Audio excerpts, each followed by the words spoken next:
Welcome to another episode, Pound for Pound Boxing Report. I'm your host, Michael. This is episode 242 of Pound for Pound Boxing Report. Joining me this week, usual cast of characters, Gail from Communities Digital News, Daniel from the Inscriber, and got a new, let me mute something, excuse me, and a new guest. Well, not a new guest, but he hasn't been here on here in a long while.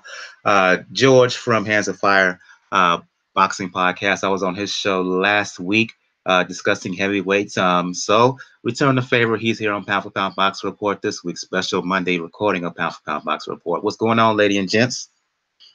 Hey, welcome, George. Glad to have you back. Give us a little fresh viewpoints this week. Yes. Begin the sacrifice. Thanks, everybody. It's great to be back again. Like I said, it took a little long with 2018, but got a lot of good fights coming up already. Just at least within the past calendar year already, January actually had a good benchmark really of what to set for the rest of the year. So I can only really sit in anticipation. Indeed. For those who are new to Pound for Pound Box Report, Pound for Pound Box Report, live YouTube show and podcast and blog discussing all things boxing. And the motto is, when boxing is good, we will talk about it. When it's bad, we will talk about it. Bottom line is, if it concerns the sweet science, we will talk about it. If you want to find out all information regarding Pound for Pound Boxing Report, the blog page is the place to go to, p4pboxingreport.wordpress.com. That's the link. Check the right of the blog page. You will find links to where to find us all over social media, Facebook, Twitter, you know the deal, as well as links to where to find the podcast on all available platforms that carry podcasts, with the exception of Spotify, and where you can donate to Pound for Pound Box Report. A few things are free, including the production of this podcast. So let donation be the best nation. I don't care what it is you send, $1, $5, $2, whatever you can spare. Please show some love, Pound for Pound Box Report. Let's get the show started, recapping what went down last week. Going to start in the UK, London to be specific. Bit of a grudge match here at super middleweight. James DeGale, Chris Eubank Jr. Long-time beef going on between the two. They finally settled their grudge match. Kind of sloppy affair. Chris Eubank Jr. ended up winning the fight, unanimous decision. Usually I go ladies first, but since we have a special guest here, I'm going to start with you, George. Eubank hurt DeGale numerous times during the fight. DeGale, okay, he's tough, but he never let the punches go. He never got off, in my opinion. And afterwards, I'm watching this fight. Well, first of all, during the fight, I was watching it. This is kind of sloppy affair, tedious affair, boring at times because of the action. There was no, real rhythm to it. Eubank's aggression and his advantage and strength and will was the difference for me in this fight, George. And afterwards, I'm like, okay, we all had questions about how much James DeGale had left going into this fight. Afterwards, I'm thinking to myself, if this is all he's going to do, he might as well just give it up and call it a day. Your recap of the fight, George, as well as your thoughts on both Eubank and DeGale in the aftermath. Yeah, those were my thoughts exactly too, Mike. And by the way, Gail, sorry to take that at least that first take for you though. So I promise I'll give it back to you on the next topic. Guess first. I'm riding with that. Right.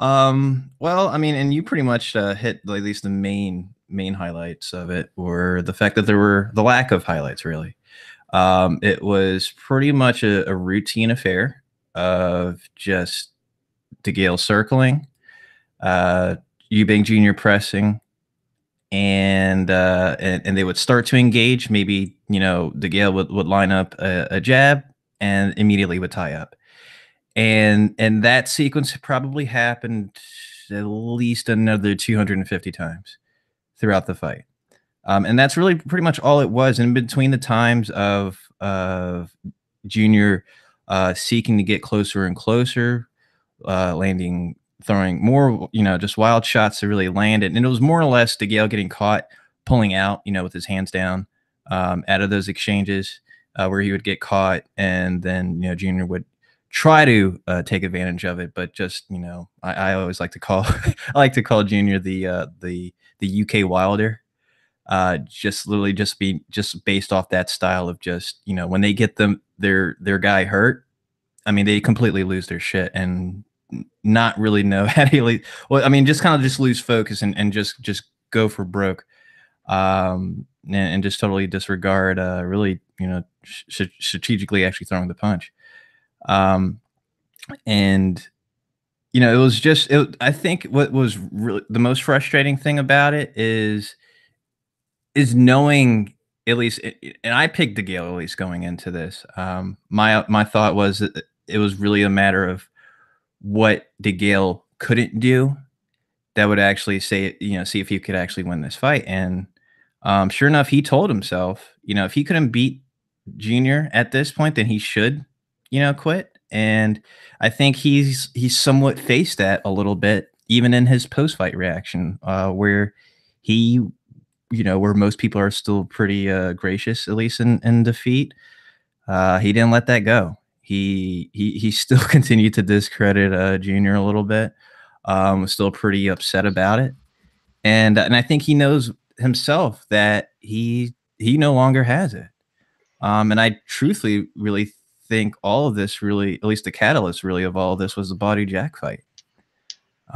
Those fights just, or at least that fight, just seemed to take so much out of him that he is just, I mean, he's the shadow of what he was. I didn't believe there would at least be this much of a drop off that the likes of a Chris Eubank Jr. would actually be able to, you know, actually at least win. I mean, but even in the game plan that DeGale actually executed was dismal. I mean, granted, we knew movement was going to be part of his, you know, his strategy. But my God, he didn't do anything with it. There was, I mean, even with the movement, obviously with that, you know, a jab has to at least be fundamental in some of that. There was hardly a jab. And just in general, just throwing punches in general was just a hard thing for him to just come across. And, you know, that being said, he has to retire. I don't see what he would really be fighting for. I mean, and considering that he's the type that likes to talk his shit, this is going to be crushing to the ego of any type of shit you could actually talk, you know, from here on, especially with a figure like Chris Eubank Jr. I'll go to you, Gail. George was mentioning strategy from DeGale. I didn't watch it live. I watched it the day after. And watching the fight, Gail, it was like he didn't have a strategy. He didn't have a strategy. And from a physical standpoint, it seems not to be there anymore, which made it easy for Eubank to just basically go in. Eubank Jr., knowing this is maybe his final shot at big time, given the losses to Groves, particularly, he just outwilled DeGale and kind of bullied him all night long. And DeGale, he offered nothing. Your thoughts? It was such a shame because DeGale does have the boxing skills. He does. There was never a thought that he should engage Eubank, you know, in a toe-to-toe messy brawl, but he allowed Eubank to impose his game plan. That's always a problem when two guys have a completely different game plan. Whose game plan is going to prevail? In this case, it was Eubank. And George, you're right. DeGale he's a faded version of his best self. And to his defense, and we talked about this in the preview, you look at his last few fights, discounting his little tune-up fight he had here in September, which was, I'm not even counting that. Prior to that, he has had 5 hard, rough, well, actually 5 rough fights, 6 if you go back as far as Andre Dirrell. 5 really rough fights, all of which went the distance. 60 hard pounding rounds. And yeah, Badu Jack, messed with him, but Porky Medina really took it to him. The Porky and Chunky show was fun to watch, but I don't think it left either man in as good a shape as he walked into the ring with. And he's just never recovered. Piece by piece, it's been wearing away. And to the points already been made, DeGale needs to retire. Really, he has nothing left to prove. He's provided a hell of a lot of entertainment. He's a 2-time world champion, and he can claim to be a 2-time Olympic medalist. And that's a lot. Most guys would hope to accomplish a fraction of that in their career. So for his own good, he needs to retire. He's a smart enough man, well-liked, that he could certainly find another role in the boxing universe that doesn't involve getting his head bashed in the ring. And it's such a shame to see it happen at the hands of someone like Chris Eubank, who, if he'd lost to a really skilled, young, up-and-coming, exciting fighter and it was a bit of a changing of the guard, I could accept that a little better than to simply have somebody like Eubank get lucky and face DeGale at absolutely the right timing for him, where he could use what limited skills he has to keep DeGale at bay. But damn it, if DeGale had insisted on boxing and tried to make it more of a technical fight, he would have had a ghost of a chance of getting out of there with a W. So that was a rough thing to see. But I wish him well. I really hope he retires. But we all know on this show, these guys have a very, very hard time walking away if they're still on their feet. He didn't get knocked out. So I would be surprised if after he rusts up a little bit, he says, well, hell, I didn't get knocked out. I didn't lose that bad. I could keep going. And I think that we might, unfortunately, see that. Didn't get knocked out, Daniel, but got hurt every time Eubank Jr. landed a hard shot. And I hope he has some smart, sensible people in his camp, in his team, and even in his family. Have a serious sit down with him and tell him, that you may need to think about calling it a day. Your thoughts? Oh, man. That was a tough fight to sit through. And I'm sorry. I'm sorry. Because it was like, I thought it was gonna be like, it's a tough fight to watch someone endure. Like, no, it's just tough in general, actually. It's tough. It's tough to see through, yeah, because we've seen the best of James DeGale. We've seen him fight Groves. Like, we've seen the person he can be. And like Gale's going to Medina, I go back to Butte as well. Hard fight after hard fight after hard fight after hard fight after hard fight, and that just took everything out of him. And it clearly showed, because I know Chris Eubanks carries a lot of weight as far as reputation because of his father, but when you lose to Chris Eubanks, the guy who's too afraid to rematch Billy Ho Saunders, yeah, it's time for you to go. And what was bad about it is the fact that if he probably just boxed a little bit more, throw the jab a little bit, he might have come out as a winner.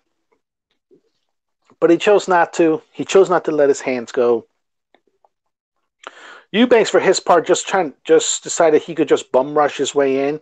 And he did kind of throw him into it. We have to remember, I forgot what round it was where he essentially threw him down.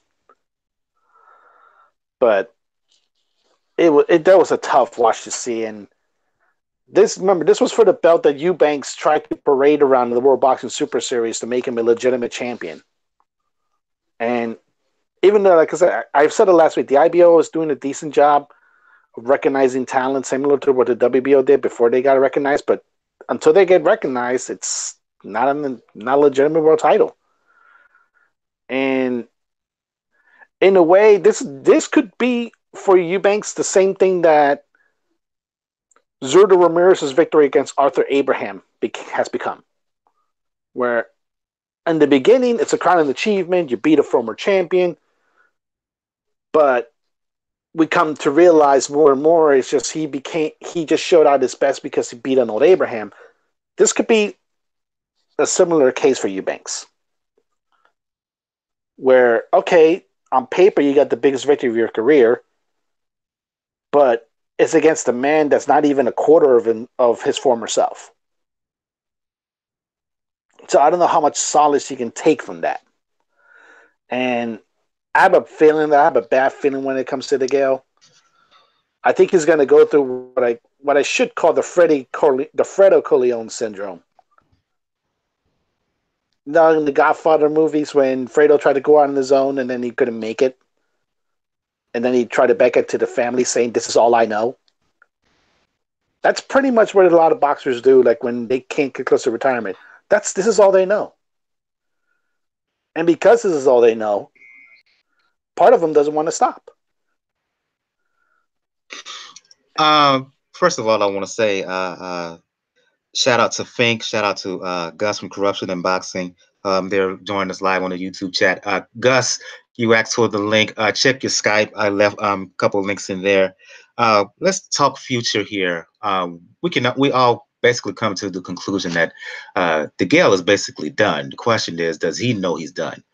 Let's talk future for Eubank here. Afterwards, Eubank Jr. basically called out any and all super middleweights and middleweights. If they want to fight, let's make it happen. Eubank Jr., who's signing like a co-deal with ITV and PBC. Simply put, I just opened up the discussion here and included with a question or a comment in the chat from Fink.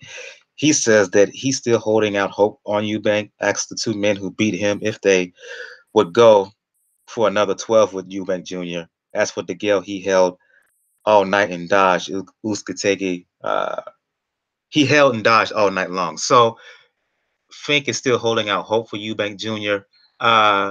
Where do you see Eubank Jr. going moving forward following this win over DeGale? I'm just going to open up for anybody who wants to respond. Well, I think first, just to note, I mean, just one last thing, and I hate to jump on DeGale's like piss party here, but you have to be one to just pull the hair out of your head if you're at least the Monday or the Sunday night, you're early Sunday morning going in, you think you didn't land really any meaningful power punches on Chris Eubank Jr. That's no wall of defense there. This is no defensive master here. Like the fact that you didn't land really anything meaningful at all has to eat away at James DeGale. I just find it just incredible, really. And at least to the extent with Junior's future, let's actually talk about Junior's actual fight and game plan really through this fight. A lot was at least talked about just with the fact that, of course, his last outing was just a total embarrassment. Prince Nassim Hamed even calling him actually just finish. I actually had a little bit of fun with some of the Prince Nassim Hamed memes kind of leading into the fight.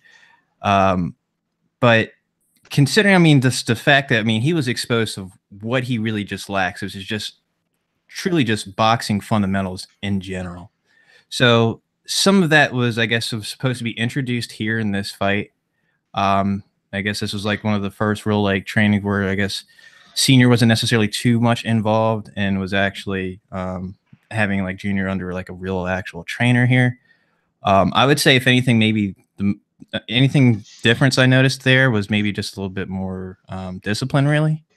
But once we noticed, at least when DeGale got hurt, I literally saw the same Chris Eubank Jr. That got outboxed against Billy Joe Saunders. So his actual ceiling and if he's actually going to improve, still really based on him. I just don't see it. I don't see anything special really with Chris Eubank Jr. at all. I think he's kind of benefiting in the fact that this division is pretty scarce on really great talent here. just Zerto Ramirez and Callum Smith really are. I really feel like they would be the real standard bearers here for the division. But you wouldn't put Benavidez in that lot as well? Yeah, I could put I would put Benavidez in there. As a matter of fact, I would yeah. As a matter of fact, yeah, he's definitely in there. But beyond that, I don't see. And as a matter of fact, I think he was one of the colleagues on, or at least one of the panelists on here, actually hinted right at it. The IBO, my God, is really just. I feel like they're just kind of just really just. They might as well just sponsor Chris Eubank Jr. You know what I mean? It's like they just really want just him to really, I guess, be their cover boy. I don't know. Maybe because he sports it so well. You know, he maybe he sports it like it's an actual world championship, I guess. Yeah. Obviously, Gus from Corruption in Boxing is joining. It's going to get him to the discussion as well. We're talking Chris Eubank Jr., his win over James DeGale. Get you into the discussion, Gus. Your quick thoughts on the fights, whether DeGale, as we all seemingly agree here, that he should really seriously think about calling it a day. And where does Chris Eubank Jr. go? I mean, he won, but this was more of what DeGale didn't do, couldn't do, cannot do. That it was much about that than it was about what Eubank did.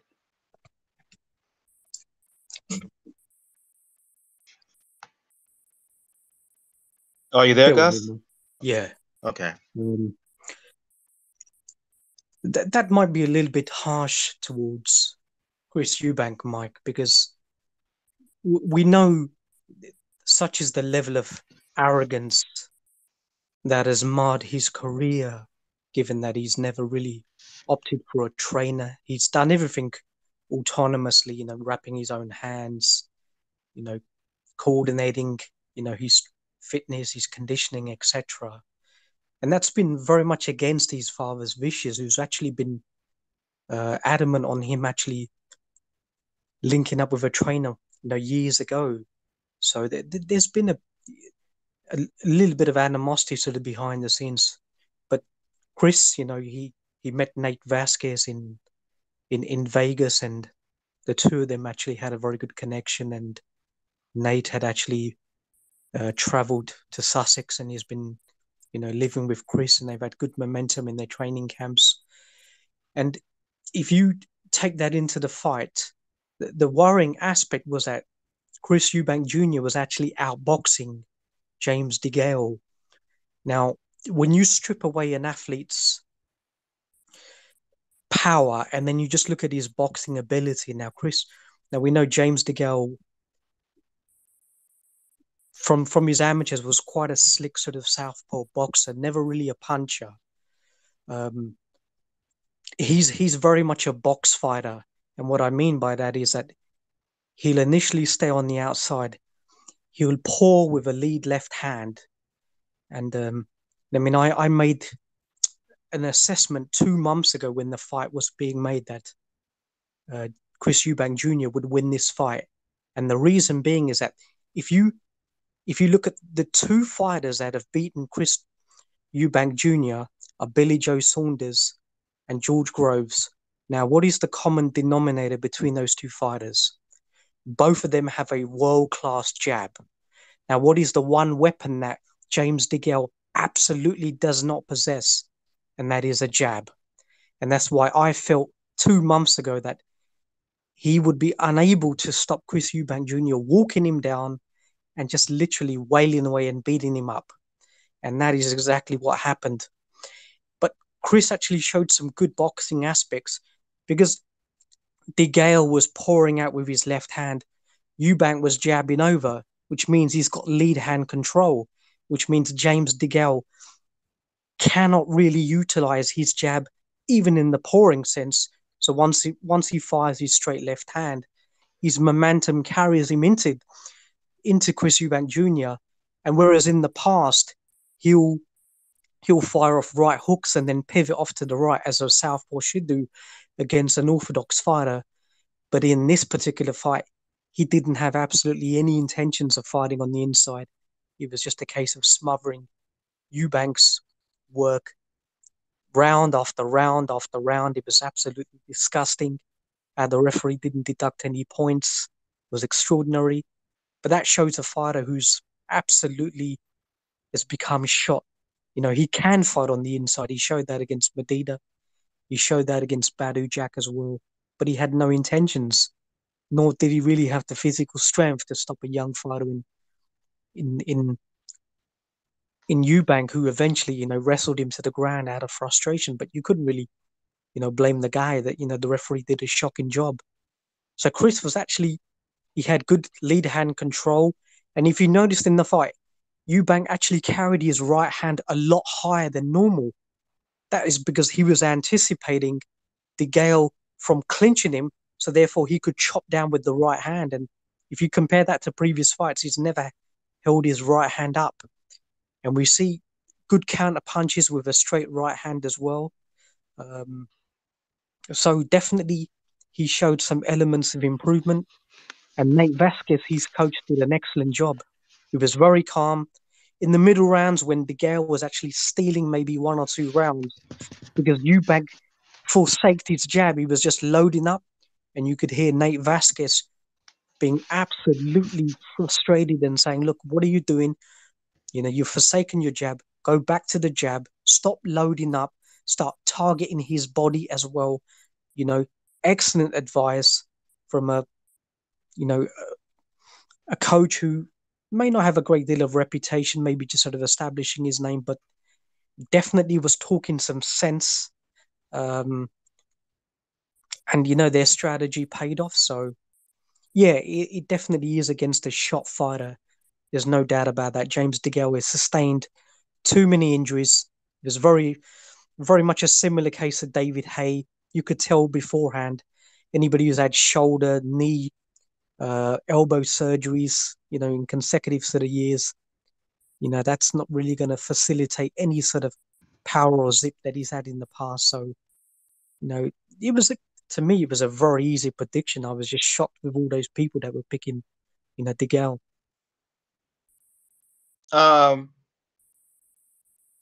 Future for Eubank. Quickly, you Gus, and then you Gail and Daniel. I certainly wouldn't rush with absolutely any unifications. He still needs some time to develop with Nate Vasquez. I would say 2 or 3 more domestic European top 20-ish S fighters. He's not gonna beat the other champions at the moment. He may not even do. He's still a very cumbersome. He's too stiff and upright in his upper body. He's got no movement. He's got to get better angles as well. Maybe he's starting to develop a little bit with his right hand. I can see a little bit better technique in terms of throwing it, but he still needs 3. I'd say 3 more fights, and then try your luck in the unification if they can make that fight. Gail, Daniel, I tend to agree with Gus here in terms of comparing the Eubank Jr. that we saw and that we have seen against the other champions. He would have to box a David Benavidez. He doesn't have the skill set right now to do that. Gilberto Ramirez, who is technically still a champion, I just don't see it. Even though Ramirez looks inconsistent, I'm gonna mute you right quick, Gail, because I'm still hearing some echo. Zerto Ramirez, like I said, I just don't see it against him, even though Ramirez has looked pretty meh. And even Callum Smith, who's a much, much bigger, physically bigger fighter than Eubank, he has the jab that Gus talked about, that both Groves and Billy Joe Saunders has. That coupled with the power, I just don't see that as well. So, and given the fact that he's signed to PBC and he's talked middleweight and super middleweight, Gail, where do you see the future for Chris Eubank Jr.? Well, I did find that very interesting, how much of a point he made about, well, I can make middleweight. I can make middleweight. I don't know if he's thinking whether he's going to fare better at middleweight. Well, he said after the fight during the post fight that he only weighed 168 pounds on the mark when he got in the ring. So yeah, I can see why he says he can still make middleweight. Yeah, well, I don't think he'd fare any better there, so sort of a moot point. Yeah, I mean, there's not a lot of places for him to go. Interestingly enough, though, if he makes nice with the PBC universe, he's got some options. Does he want a big fight immediately? Yeah. On the one hand, we all on this panel know he's not gonna do well. Whether he wants to waste time on a tune-up fight, make himself a little more familiar to American audiences, I'm not sure that helps him a whole lot, because if he fights any of the guys, legitimate guys in the top 10, he's got a problem. But he could drop into the broader range of super middleweights, and maybe his tune-up fight is against Willie Monroe Jr.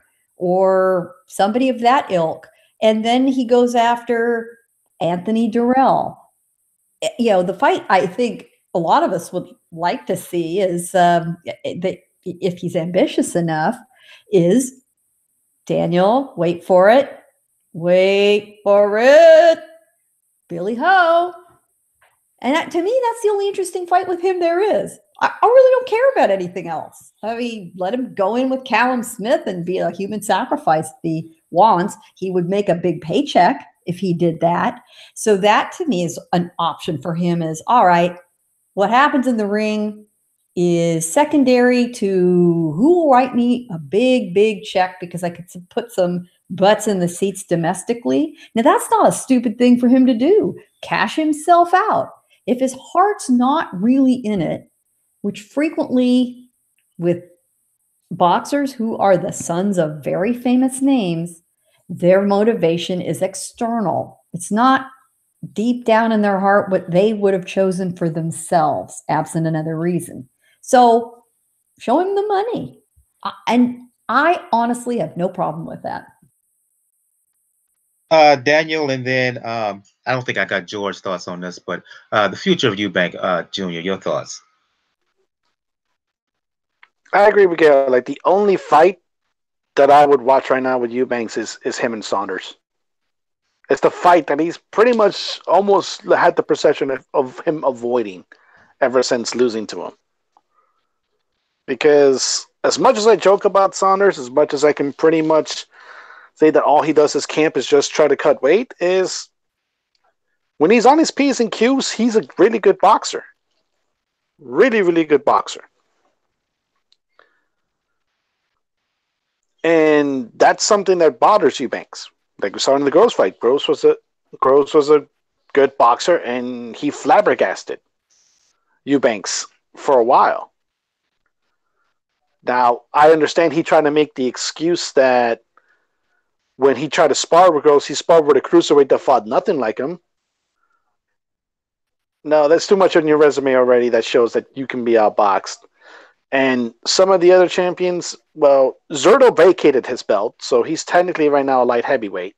Well, news broke today that Zurdo said he did not vacate the belt, and there's been kind of a meeting between him and the WBO, and he still may technically be champion, but according to Zurdo, he never relinquished the belt. Good. Well, he probably saw the writing on the wall as far as the political landscape of light heavyweight and said, like, yeah, I need to stick around then. But either way, like, Zurdo might be an interesting matchup, and they both might disappoint, though. Plant would probably be an interesting fight from a defensive standpoint. Because of how he won. Usatagi, I wouldn't do it. It's too awkward for Eubank. Given how lethargic Uzcategui is, if I were Eubank Jr., I would take a shot at that.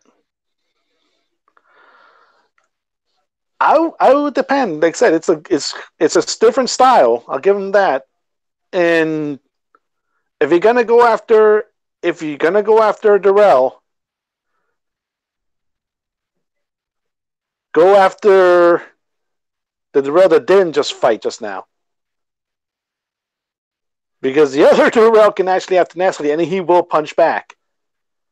Andre Dirrell, he can outbox you, but then you can just out tough him.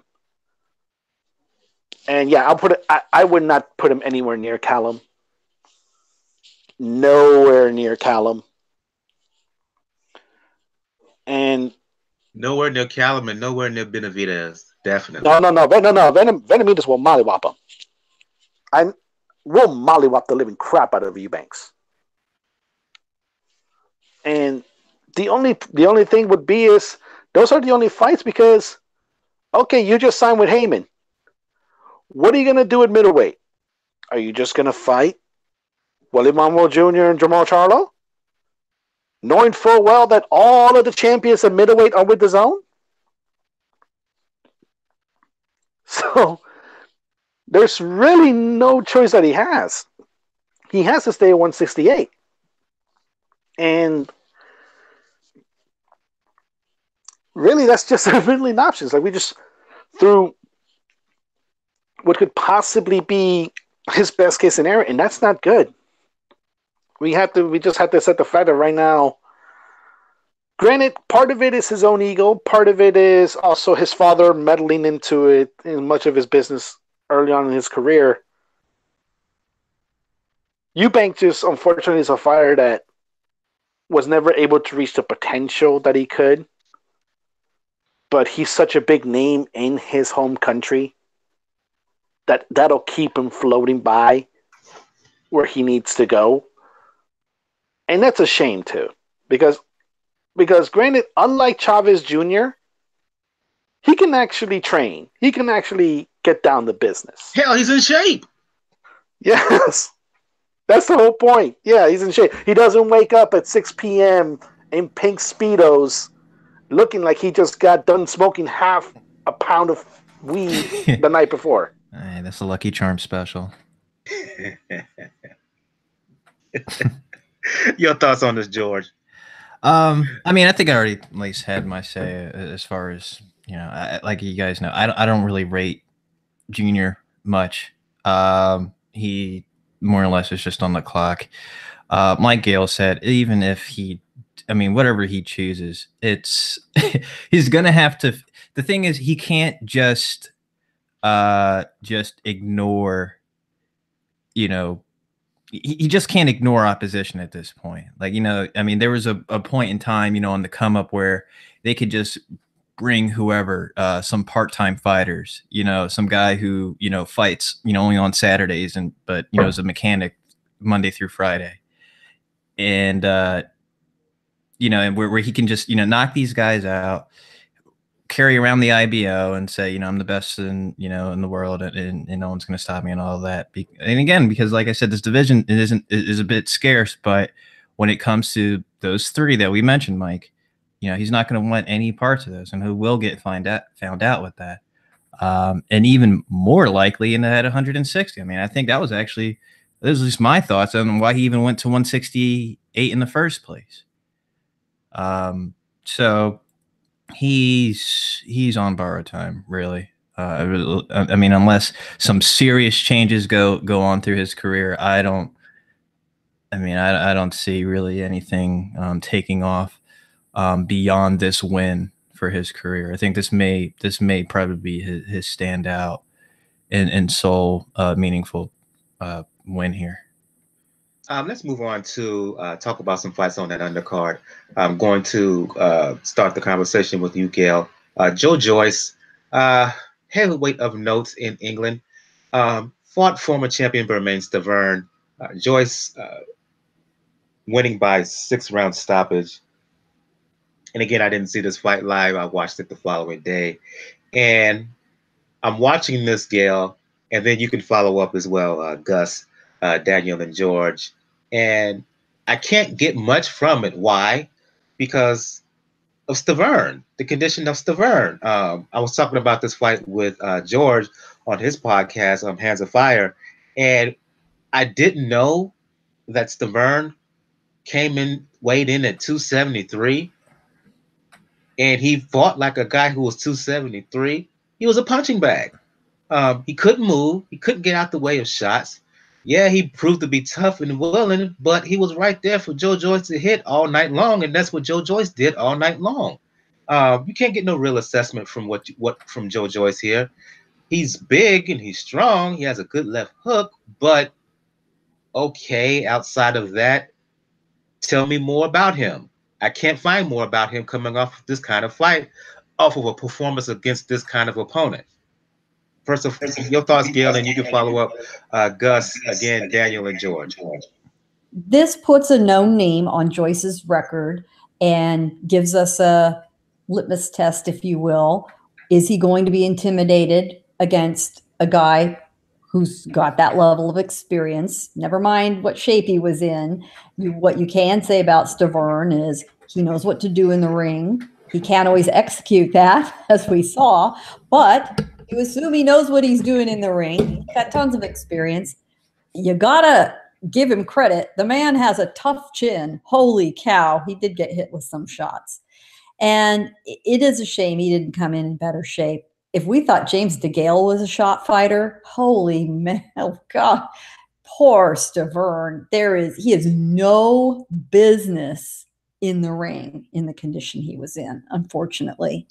But gave Joyce some rounds, gave him some more exposure. He did exactly what he was supposed to do. And hey, he is an older, successful Olympian with not even double-digit amount of pro fights just yet.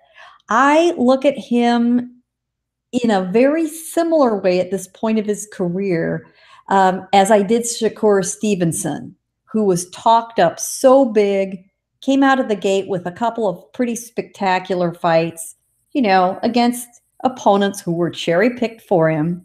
And then as he got down to building up experience in his career, had some rougher outings, maybe not quite as impressive. But as we've seen lately, Stevenson has finally turned that professional corner. And now we're starting to see the delivery on the promise that we hope for. And I think Joe Joyce will get to the same spot. But you know what? Not after 8 fights. I think some of us and some of the casual fans have been so spoiled and have such unrealistic expectations after watching a guy like Vasyl Lomachenko, who is winning championships and dazzling people before he's had a dozen fights. That is not the norm, even for a very talented fighter. So please, give your man Joe Joyce a chance. I think he's got tons of potential. He's being brought along in the right way. No problem. Bermane, if you're within the sound of my voice, you've also had a very good career. You need to call it a day. You need to step away. You would be welcome in a lot of other arenas in boxing. He's a good man, but he needs to call it a career.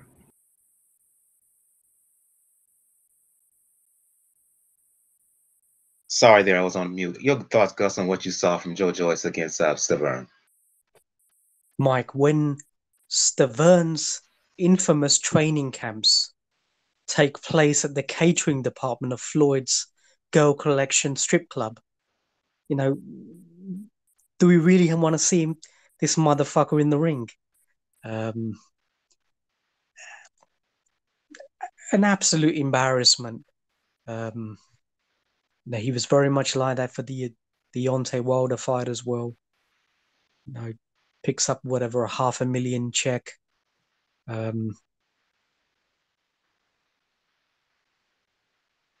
Joe Joyce, I can see some subtle improvements. I can see some variations under Abel Sanchez. He's starting to utilize his jab a little bit more. Not as wild, as reckless. Punch accuracy was a little bit better as well. But up against a stationary target who's not really going to offer any angles, he's not going to be changing levels. There's no real side-to-side movement.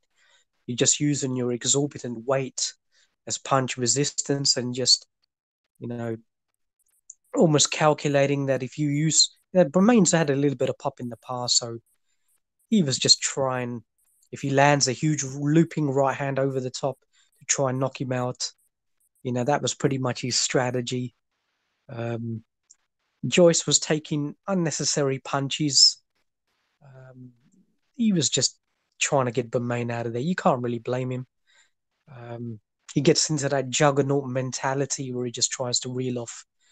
He does have very good work rate, and the key with Joyce is that he's able to sustain his work rate is because he doesn't load up on his punches. So there is one detriment to that. He doesn't have the hand speed, and his punches can be a little bit too telegraphed. And that is my one worry when up against heavyweights who punch significantly harder and have some zip on their punches as well. I'm not sure whether he has that, the punch reflexes, and he never really had that in the amateurs as well. I saw him time after time, the European Championships as well, just getting picked off, against southpaws in particular. No real side-to-side movement, certainly inside the pocket. He's a good heavyweight. I'm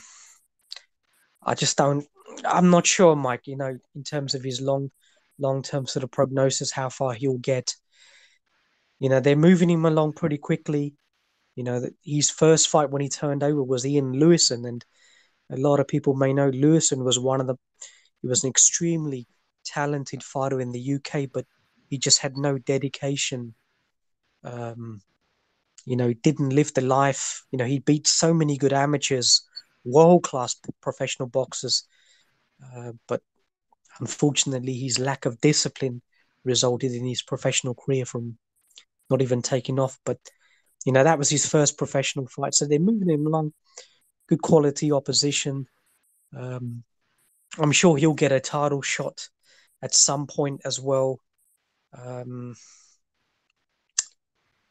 don't know. I don't think he has much of a chance against Joshua Wilder. I wouldn't. Fury, them three, I don't think he, even Usyk as, comprehensively, I was at that fight seeing it, and he was outboxed by somebody with movement, so he's going to have a bit of difficulty, Mike, I think. A quick follow-up question before I go to Daniel and George.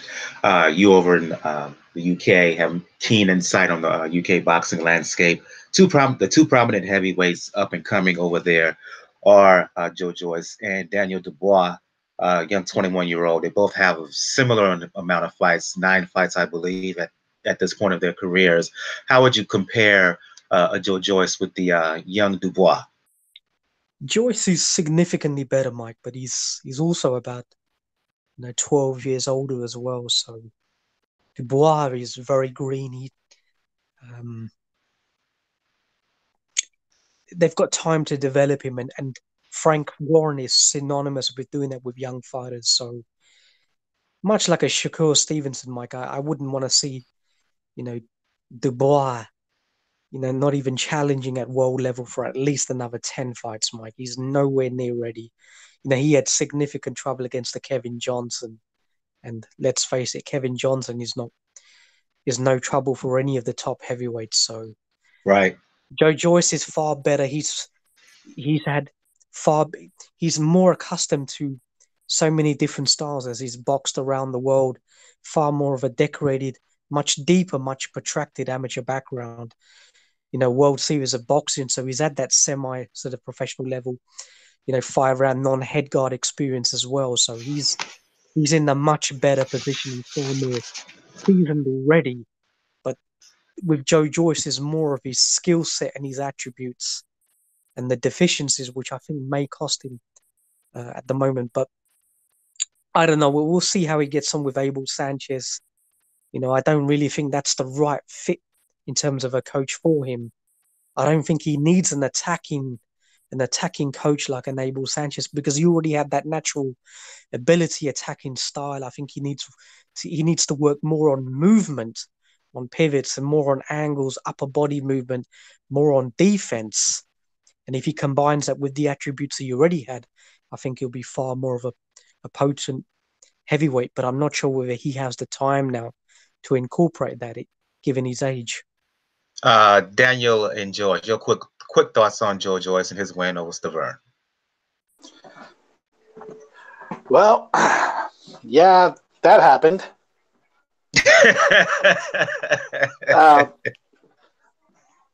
You gotta feel bad. Well, I'm mad about this fight for two things. Number one, this could have been Luis Ortiz, and no, like Gus mentioned, he can top Ortiz. He ain't ready for no Ortiz.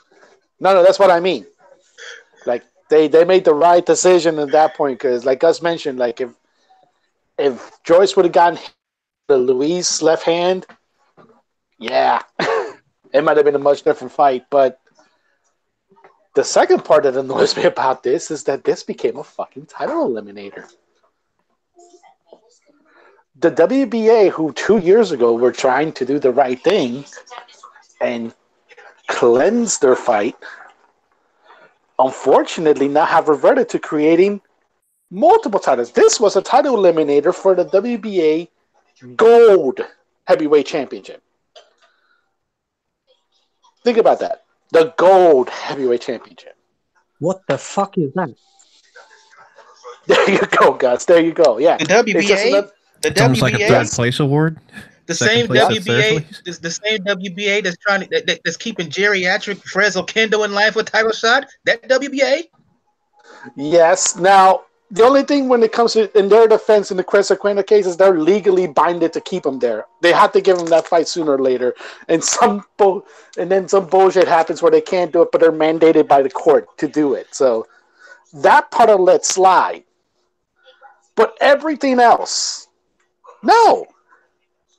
Like, okay, you put Joyce in line to be what, the third or fourth person ranked in the WBA to face Joshua? I'm sorry. No, I like Joyce. He's a good fighter. Like, he does have good pedigree. The problem is you made this a title fight, and now all the other higher-ups may come after you now because now you have a nice little trinket on your belt.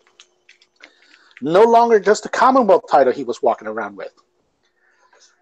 And I'll probably keep him fighting that type of level opponent. And as far as Stiverne goes, Gale's put it right on the money. It has to end.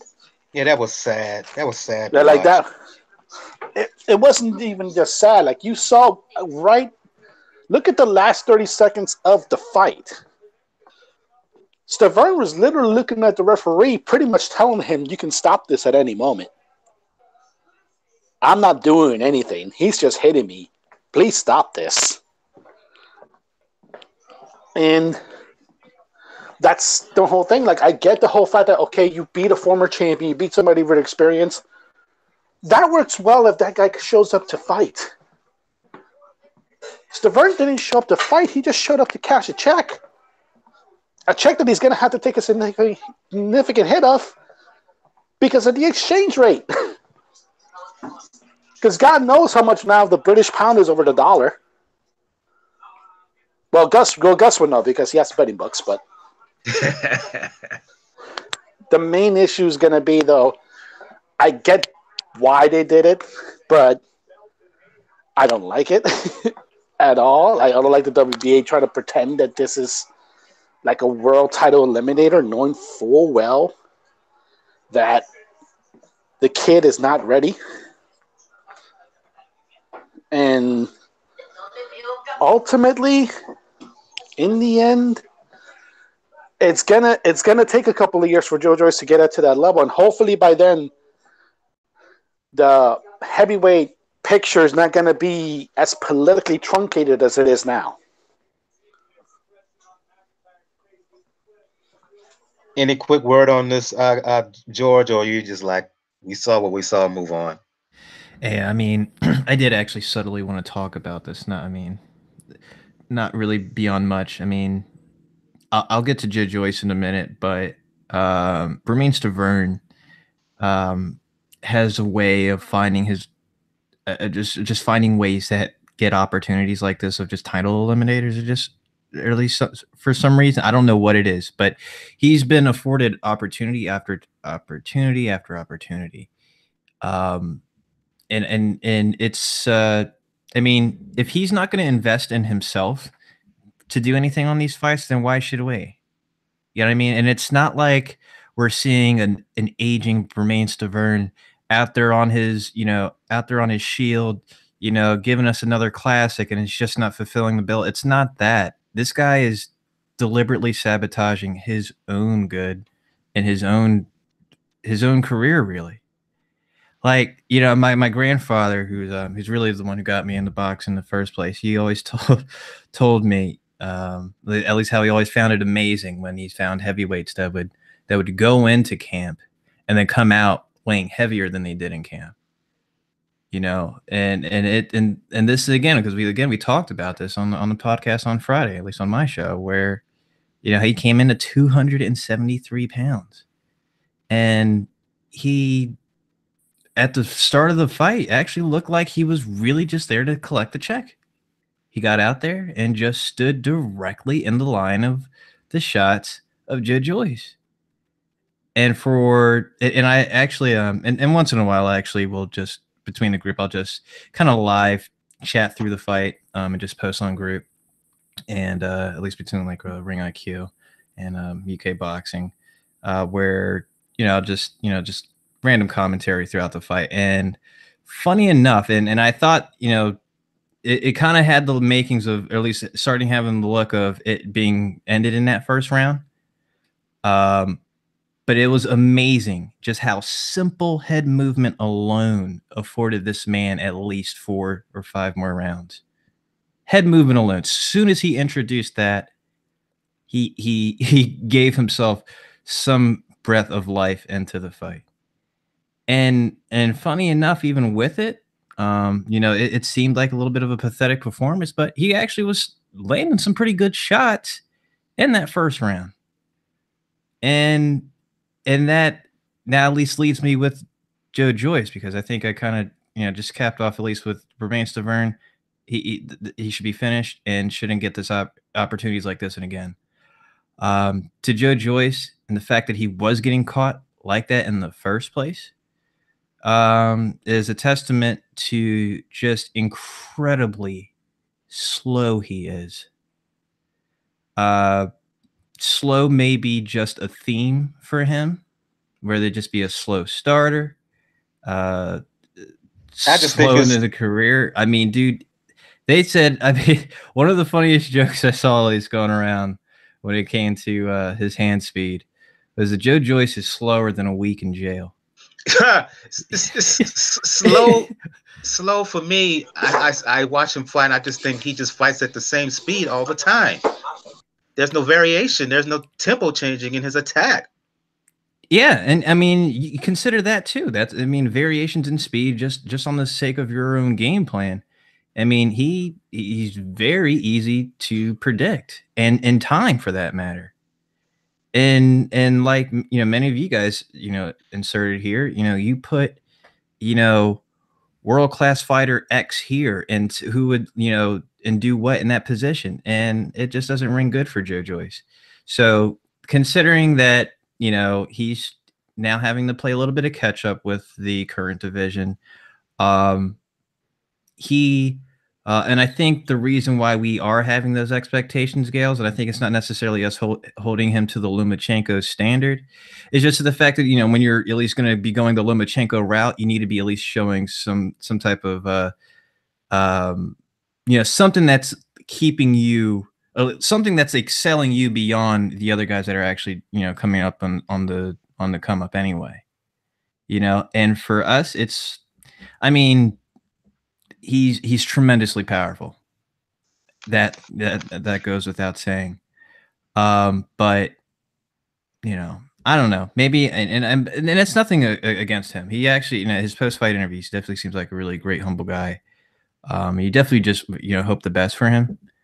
But I don't know, man. It's again, it's one I can't be really too optimistic really for him. I mean, he may with this get into the, maybe the top 20 to 15 discussion as far as caliber fights he can take from that point on. But is he a world beater? I don't know. I think it would, and, I kind of put, as really for anyone who's invested in his career, that it may possibly just be a waste. Because, I mean, you're, again, considering this is a late blooming project, to final product is actually what? Is he actually, do we see him becoming unified champion at all? No, not from what I've seen. No, that's what I mean. So, No. I mean, it's pretty much a waste. I mean, and it sounds really harsh, but, in this game, especially a heavyweight division, I mean, what are you doing it for? I know there's puncher's chance, but come on, and you also got to be, in this game, you also got to have expectations to what what you want to put yourself through as well. So that's my thought. I think a Derek Chisora is a perfect next opponent for him. Absolutely, that was actually a discussion, at least of possible fights, him or possibly Dillian White. I think that would be a great fight for actually. Fink in the chat mentioned Konaki. What about him? He's a puncher. That's the bad thing. Like, he has a little bit of pop. I would put him there if for ranking purposes. I wouldn't do it yet because, like it was mentioned already by our good guest, that Stiverne, granted for everything that we talked, yeah, he looked good in that first round. And he was able to land shots that, if it's Konaki, yeah, that might cause some trouble for Joyce. Whether it's him or somebody like, if we're going to go to a route for those world beaters, and I know this is kind of feel bad and rewarding this, what about somebody like Marcus Brown as well? Somebody that could be considered a tough out, who's trying to give him rounds. Him, Chisora, Robert Helenius. Guys that are giving tough out because he's not ready for Dominic Brazil. And he's not going to be ready for another year or 2 years. You read my he's not mind. going to be ready for Dominic Brazil. Yeah. God knows. Or think about this. What about Joseph Parker? No. Parker's a notch above him. Yeah, Parker's he's too good. He's too slick, too much of a boxer, too skilled for the likes of Joyce. No. Here's the other guy that I think might be in the mix. Think about this one, Oscar Rivas. Rivas actually might be interesting. Yeah. Actually, Oscar Rivas might be interesting because he did not look that good against Jennings. I mean, are we talking the Rivas that we saw the first 11 rounds versus Jennings, or the Rivas that showed up in the 12th and final round? Well, hey, if he can make the next round 13, and continue what he did in the 12th, Mark Ramsey worked a friggin' miracle with his corner motivational speeches. So I'm really curious, and I think a lot of fans of the heavyweight division would be so curious about Rivas' next fight, no matter who it's against, that he's a draw. Isn't any word on Andy Ruiz? Well, that's the other one, is Andy Ruiz. You just have once again read my mind. The Ruiz that we saw against Parker, he would be too much for Joyce. That's what I'm saying. Yeah. I think that could actually be a Ruiz. The thing about Ruiz, Gail, wanted to go off against Konaki. My God. The thing about Ruiz, Gail, even in the Parker fight, I want your thoughts on this, Gus. The thing about Ruiz is he's very fast, and he counterpunches very well for a heavyweight. He has a high degree of skill set. He may not be the most aesthetically pleasing guy to look at in terms of his physical conditioning of his body, but the dude can really, if you really pay attention to what he does in the ring, Gus, he could really fight. And I think he would be a bad matchup for the likes of Joyce. I think the opposite, Mike. I think Joyce's work rate will be too much for him. I think he'll be able to absorb Ruiz's punches, and his work rate, he's just indomitable. That sort of pressure he puts on, I think it will be converse, Mike. Well, I'm going to toss one more out there and shut my damn mouth. Hughie Fury. He'll walk through. Joyce will walk through him. No problem. Yeah, he would. Yeah, Hughie's not really that good. I see. Mike, He's going to Joyce need has got fights. a fantastic chin. If you go back and look at who he's fought in the heavyweight ranks, and look at he's hardly ever even been knocked down, and he's fought some of the biggest heavyweights. He's got a very good chin. Well, if we're talking about biggest, I can't believe I'm going to say this.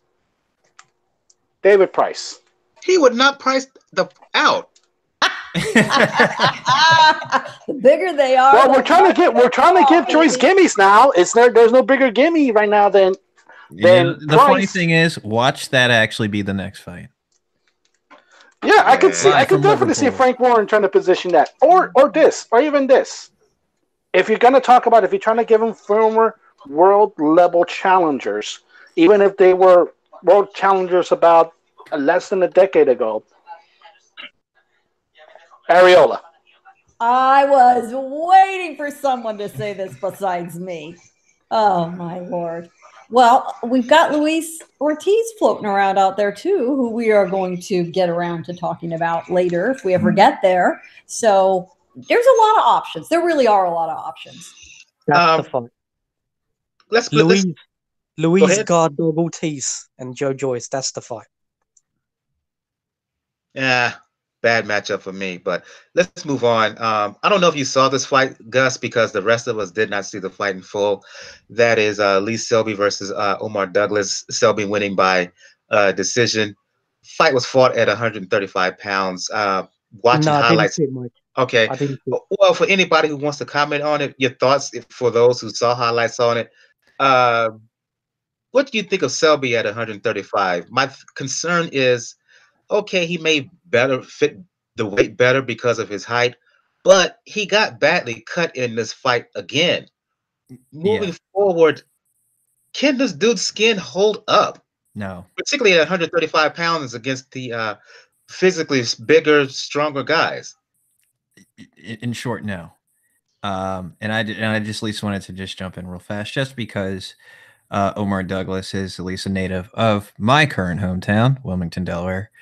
So I just wanted to just give a little brief representation there. And to Omar Douglas, who actually really had a really pretty decent outing. Had a really good game plan here. I actually had at least a couple of friends that were able to check out some of his sparring nearby. I actually did with Hank Lundy, who will also be fighting in Philadelphia on the 15th. 15th of March. I'll be trying to actually cover that fight, by the way.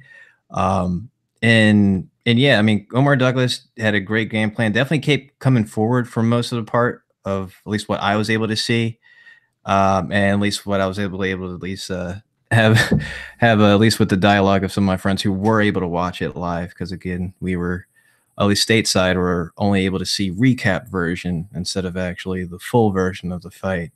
And Selby again cuts on both eyes. Yes. First one opening up in the second round, which was due to headbutt. But again, that type of style is what he's going to have to expect. I mean, Warrington should have been his pretty much his main test to know that at this point. Yeah, he got bullied in that fight. He got intimidated. Yeah, and he's only going to have to expect that. So yes, while it fits him better, he is only going to be more prone to this. And the more cuts you get like this, and it's kind of just like those guys who just are just famous for cuts. You know what I mean? Miguel Cotto, who is always known to bruise up pretty badly. It just, some guys are just don't necessarily have the skin. The skin tissue for it, really. But I would say, I think it was a fair fight. I mean, I wouldn't say it's nothing really to be excited about, but I, again, was just impressed with just Omar Douglas, just giving a pretty stiff performance. And Selby at least was doing pretty good to still at least maintain through the cuts and the pressure that Omar Douglas is applying on. So credit to him as well. I'll go to you on this next fight, Daniel. We mentioned David Benavidez when talking about Chris Eubank Jr. Stripped of the belt for testing for cocaine, testing positive for cocaine. Well, Andre Dirrell fought a fighter by the name of Yildirim. Yildirim was the guy who was knocked out by Chris Eubank Jr. a couple of years back. Fought for the vacant WBC belt in Minnesota over the weekend. Dirrell won by decision due to a nasty gash over his left eye. I'm watching the fight. Okay, I'm thinking he deserved the decision, but am I wrong in thinking in not being that impressed by what I saw from Anthony Dirrell? And I was disturbed when news came out that he was pondering retirement. Should he have lost? I don't like that. I don't like hearing that from fighters before a fight. When I hear that, I'm thinking maybe he has a foot already outside of the window, out of the window. And at times he seemed to fight that way because the energy, the snap that I've seen from him in past fights just wasn't there at moments throughout this fight. He made this fight hard, in my opinion, he made this fight harder than it needed to be. Your thoughts? That's kind of the style of, unfortunately, of the Dirrell brother. That's the main thing about it. We have to remember when it comes to the Dirrell brothers. Andre's the one that was more skilled, but didn't have the tenacity. And Anthony's the one that has the tenacity and lacks a little bit of skill. And that's, unfortunately, it's become a knack in his fights where he does make it harder on himself than it needs to be. And that's pretty much what happened in this fight. It became harder than it needed to be because Yildirim, all he did was come forward. Yeah. That's all he did. Like, he just come forward. It was just, if you had to set up a jab pretty well, you would have been able to do it. But Dirrell chose, particularly early on in the fight, to stand on the rope, by the ropes, and just let Yildirim working out and then try to counter. Granted, he did do some good counters for most of the fight.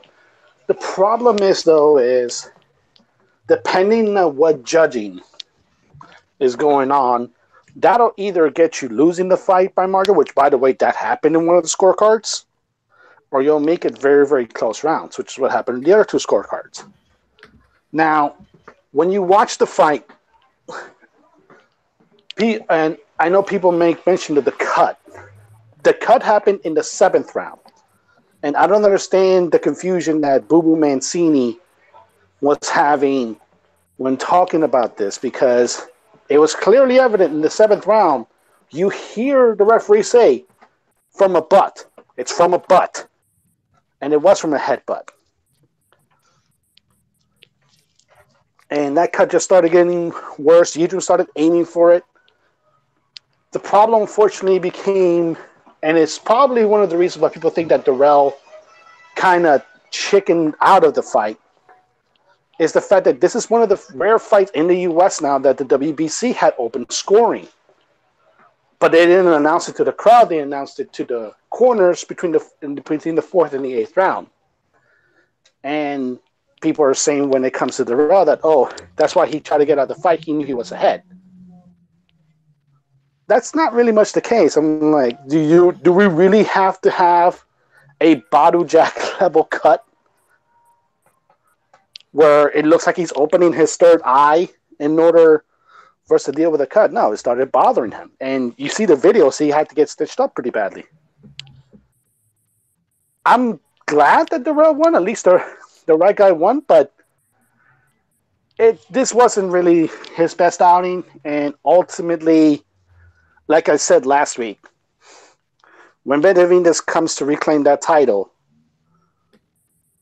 yeah, he's gonna get mollywopped. I'm as you was talking, Daniel, I'm watching the replay of the highlights between Selby and Douglas, and the more I'm watching this, I have to agree with George. He's not going to be able to hold up at the higher weight. It's not just the issue of his tender skin. Douglas put some pressure on him towards the end of this fight, and I can't get that Warrington contest out of my mind. He got bullied in that fight. Douglas was coming on from the highlights I'm watching now towards the end of this fight, and against stronger competition, physically stronger, who can hit, I just don't see. And by many of some of my colleagues who were watching this actually had Douglas winning at least up to the 7th and 8th round. Okay, so No, yeah, that's fair. That's fair.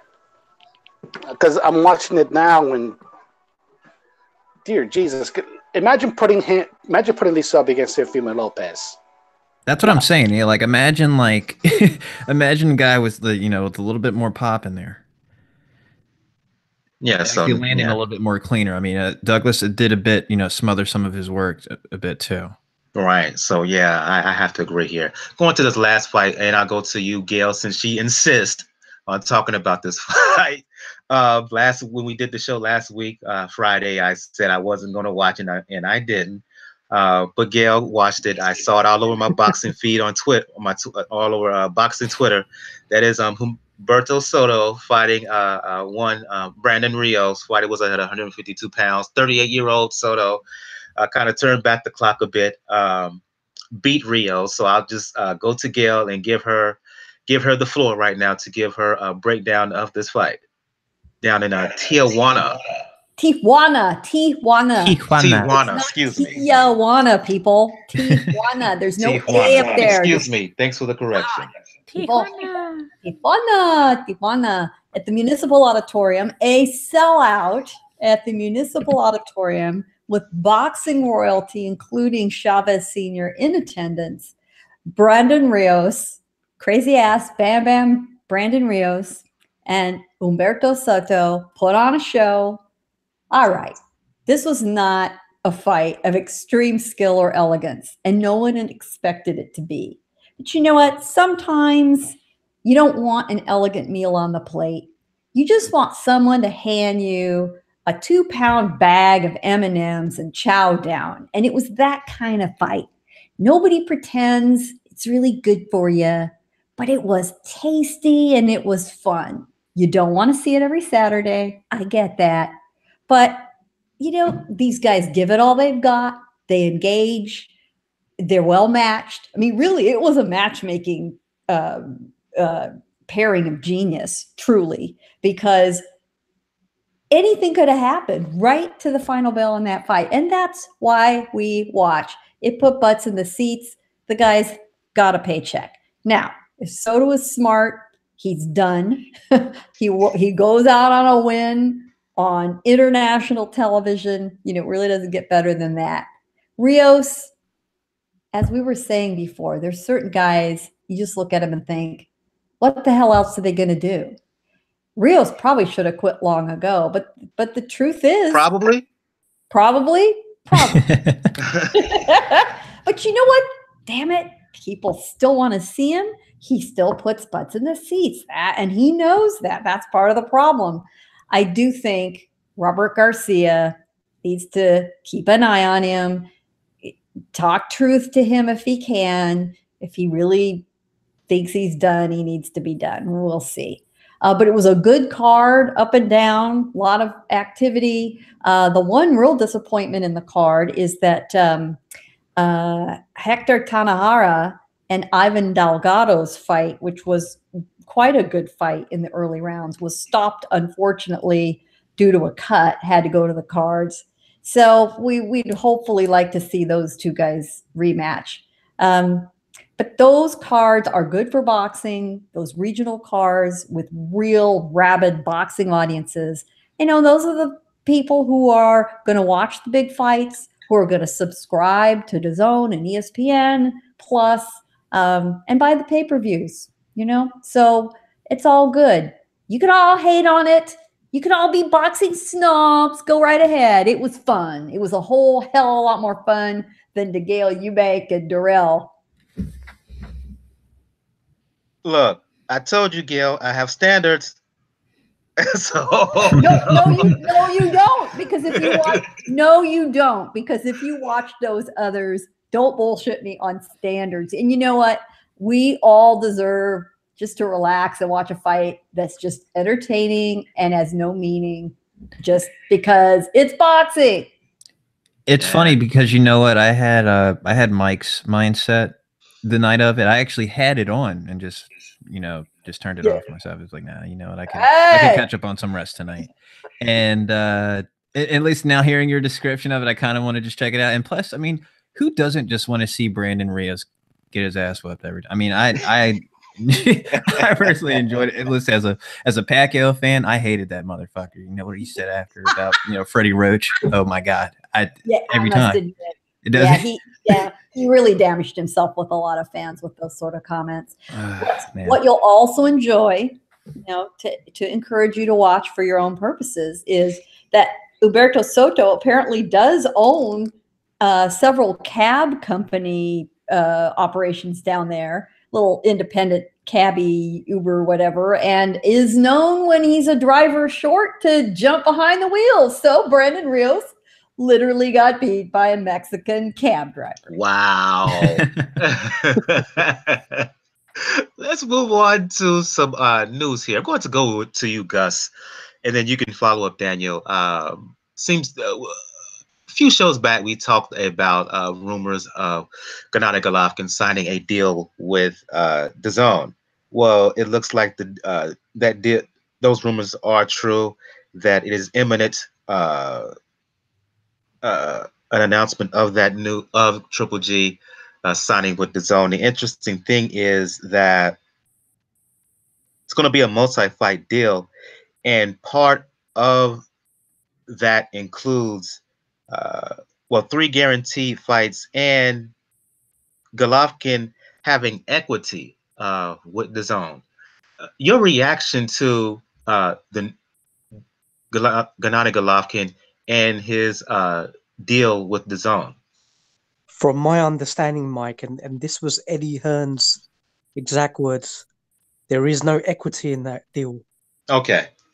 It is a deal under his own, so it's like a white label deal under Triple G Productions, but specifically on DAZN. So although Matchroom have been party to the negotiations, it will be under Triple G. So I guess that's why the deal has been so protracted, because he's trying to he's looking at sort of longevity for his promotional company to bring on fighters that he's currently trying to sign, and he will subsequently sign and promote once he's hanged up the gloves, because he's 37, 38 years old. But from my understanding, and I can only go on what Eddie Hearn has said explicitly in front of the camera, that there is no equity, wasn't offered by DAZN. So, but what do we know? We can, promoters can sometimes be a little bit economical with the truth, but I don't think there's any reason there, because John Skippers would, certainly rebuttal that straight away. But I've been following it a little bit tentatively, Mike. I've been away from the sport, but I just heard that interview today. But I'm sure they'll announce the signing in due course. I think that is pretty much done and dusted. Okay, I'll go to you, Daniel. Golovkin's the signing with DAZN, what Gus disclosed about kind of a little side venture with DAZN, Matchroom, and Triple G's own promotional company. Do you think that's why he decided to sign with DAZN instead of going to, say, Bob Arum?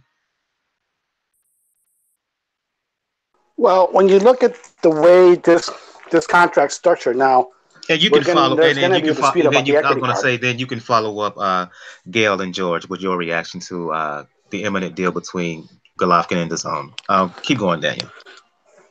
Hold on, like I said, it's going to be interesting to watch how this unfolds, because now you say you have one source disputing equity, but several other sources are saying there was equity involved. And when you mention that type of deal, and like you mentioned, just a 3-fight can expand up to 6. DAZN has to carry Triple G production to promotions cards. His first fight's going to be $15 million, and his second fight should Canelo beat Jacobs, will be that rematch, and he'll make up to $30 million. I see what he's trying to do, and I see that's the reason why Top Rank walked away. Golovkin, in many ways, is trying to make up for the 3 years that he pretty much had to stay in Europe chasing Felix Stern, knowing full well that he was never going to get Felix Stern. And he's not trying to make up monetarily what he lost in waiting for those. And he's been successful in doing it because that's probably, like I said, that's probably why Top Rank walked away. Where you think they were going to give him equity in ESPN? Like he could buy stock, but not real equity. The main thing is going to be now, though, is what is the trigger for to make it between 3 to 6 fights? Because that's what the contract is right now. 3 fights can go as long as 6. And knowing Golovkin's current schedule, that means he's going to be fighting for 2 to 3 more years. Meaning he's going to be finishing up when he's close to 40. So it's a very interesting deal. And I know we talked about this with Jacob and Gail, like we talked about this in the DM, so we talked about it everywhere else. Like I mentioned, like you mentioned it before from a legal standpoint. I asked from a legal standpoint, like with my co-hosts, Joe and Francis, when I do my podcast with them. I asked because the lawyers, like, is there a possibility that people can bring up a class action lawsuit? Because Jacob asked this, a class action lawsuit against the DAZN for likely, especially now this deal goes through the way it's supposed to, likely going to the DAZN pay-per-view when your advertisements in both the app and in commercials and TV has been pay-per-view is dead.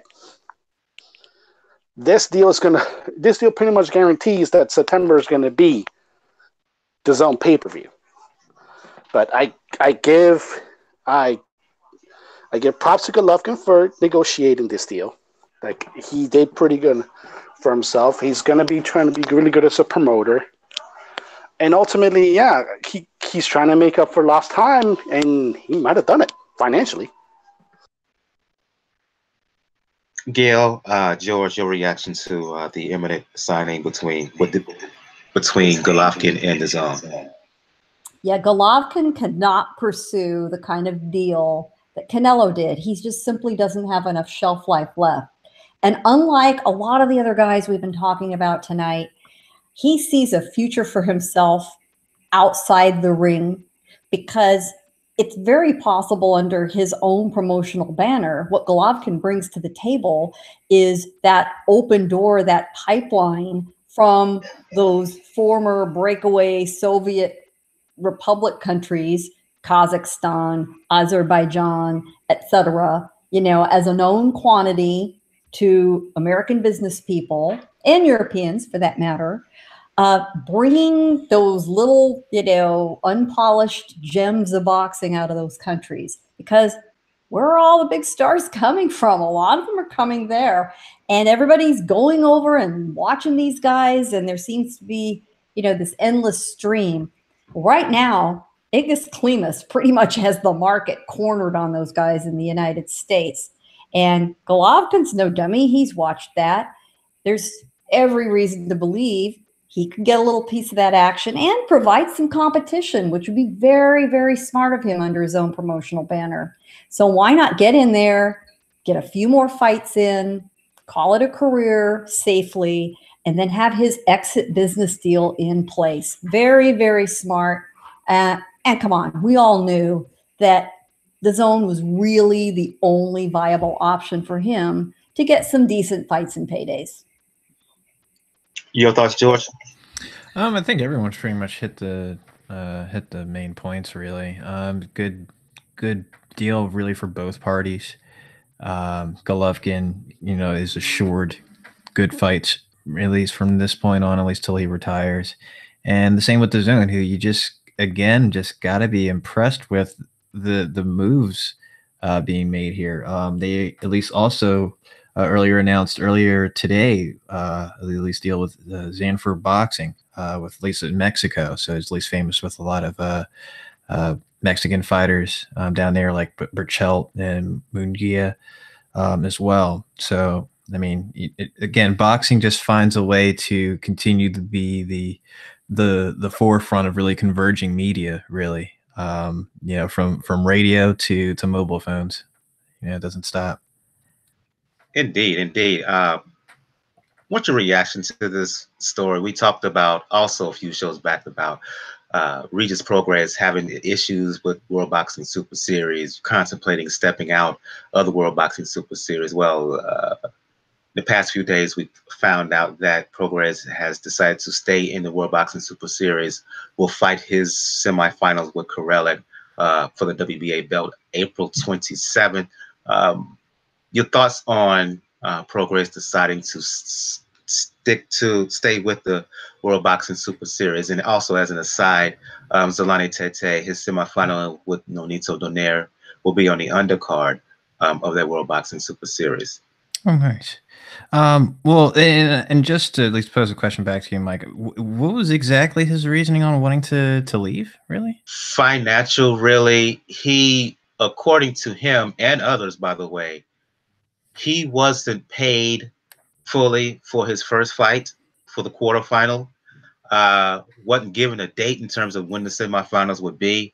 There was the World Boxing Super Series was leaving him and other fighters up in the air, and also that, as well as the financial difficulties with the World Boxing Super Series. That's why it took so long for them to announce the semifinals with Inoue, excuse me, and others. So I see. Well, I mean, and that's the thing with tournament styled boxing events.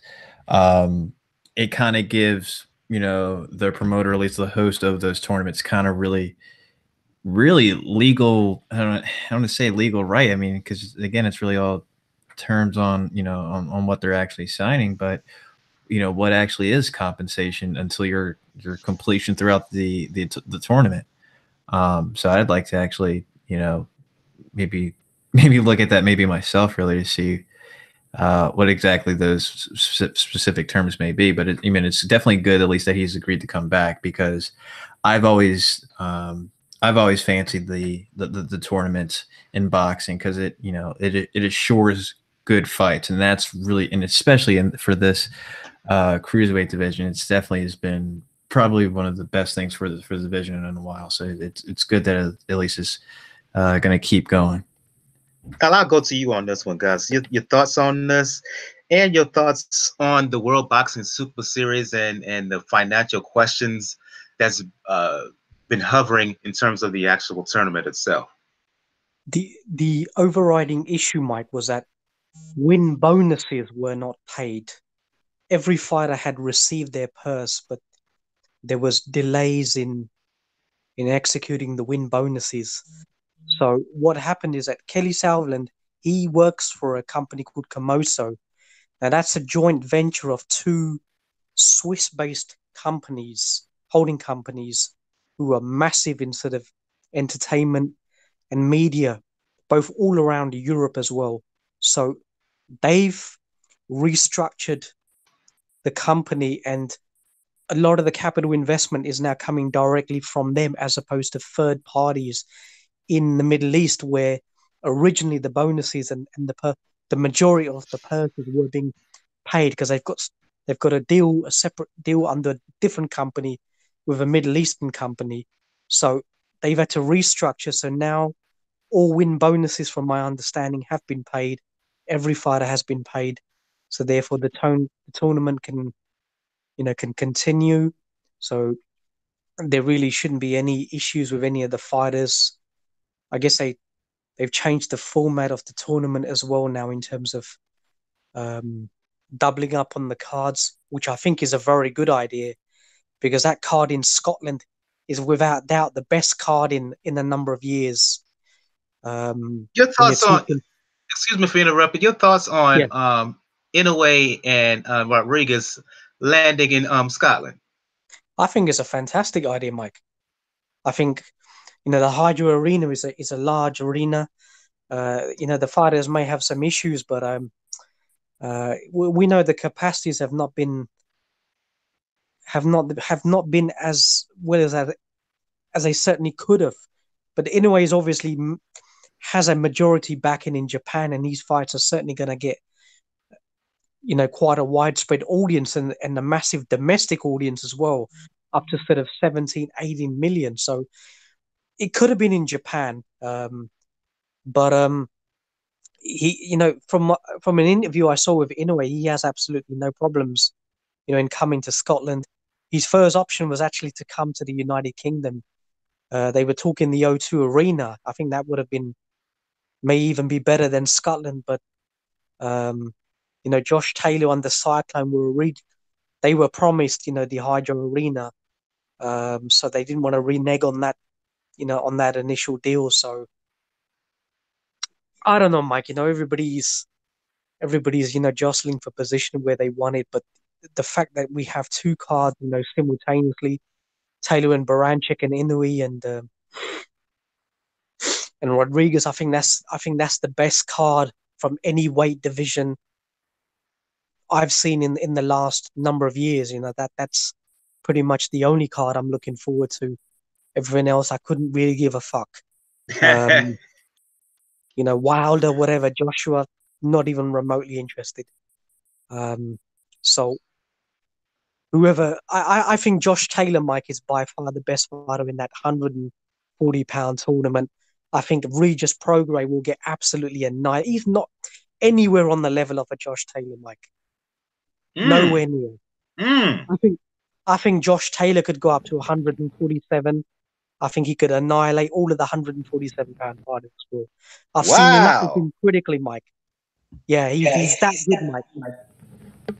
Wow, I think it's past your bedtime, man. I was gonna say, wait, damn, like that includes Crawford too, huh? Crawford and Spence. I think. Yeah, like I'm about to say, like, okay, but those two, no, not yet. I mean, how often do I make a mistake in my predictions? That's why I'm a professional speculator. I know what I'm thinking about. The only way Terence Crawford can beat Josh Taylor is if he neutralizes him as he does. But if Terence Crawford elects to fight on the outside, if he fights at short range with Josh Taylor, he gets annihilated. Absolutely annihilated. I've got no doubt about that whatsoever. Taylor is too good inside the pocket.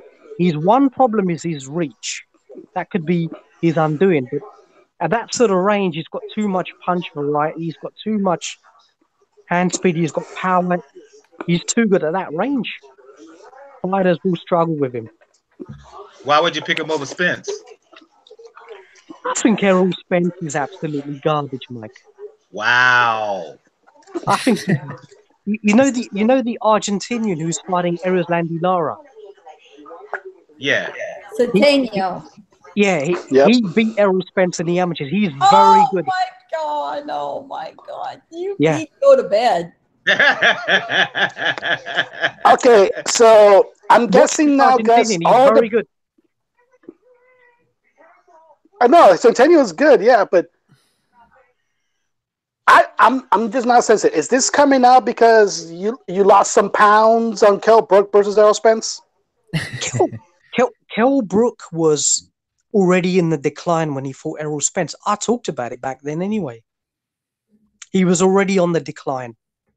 If you aggregate, if you consolidate the total number of losses of all of Kell Brook's opponents, it's over 1,000. That's the level of opposition he was fighting. Yeah, I did hear it's like a high number or something like that. I'm at a loss for words.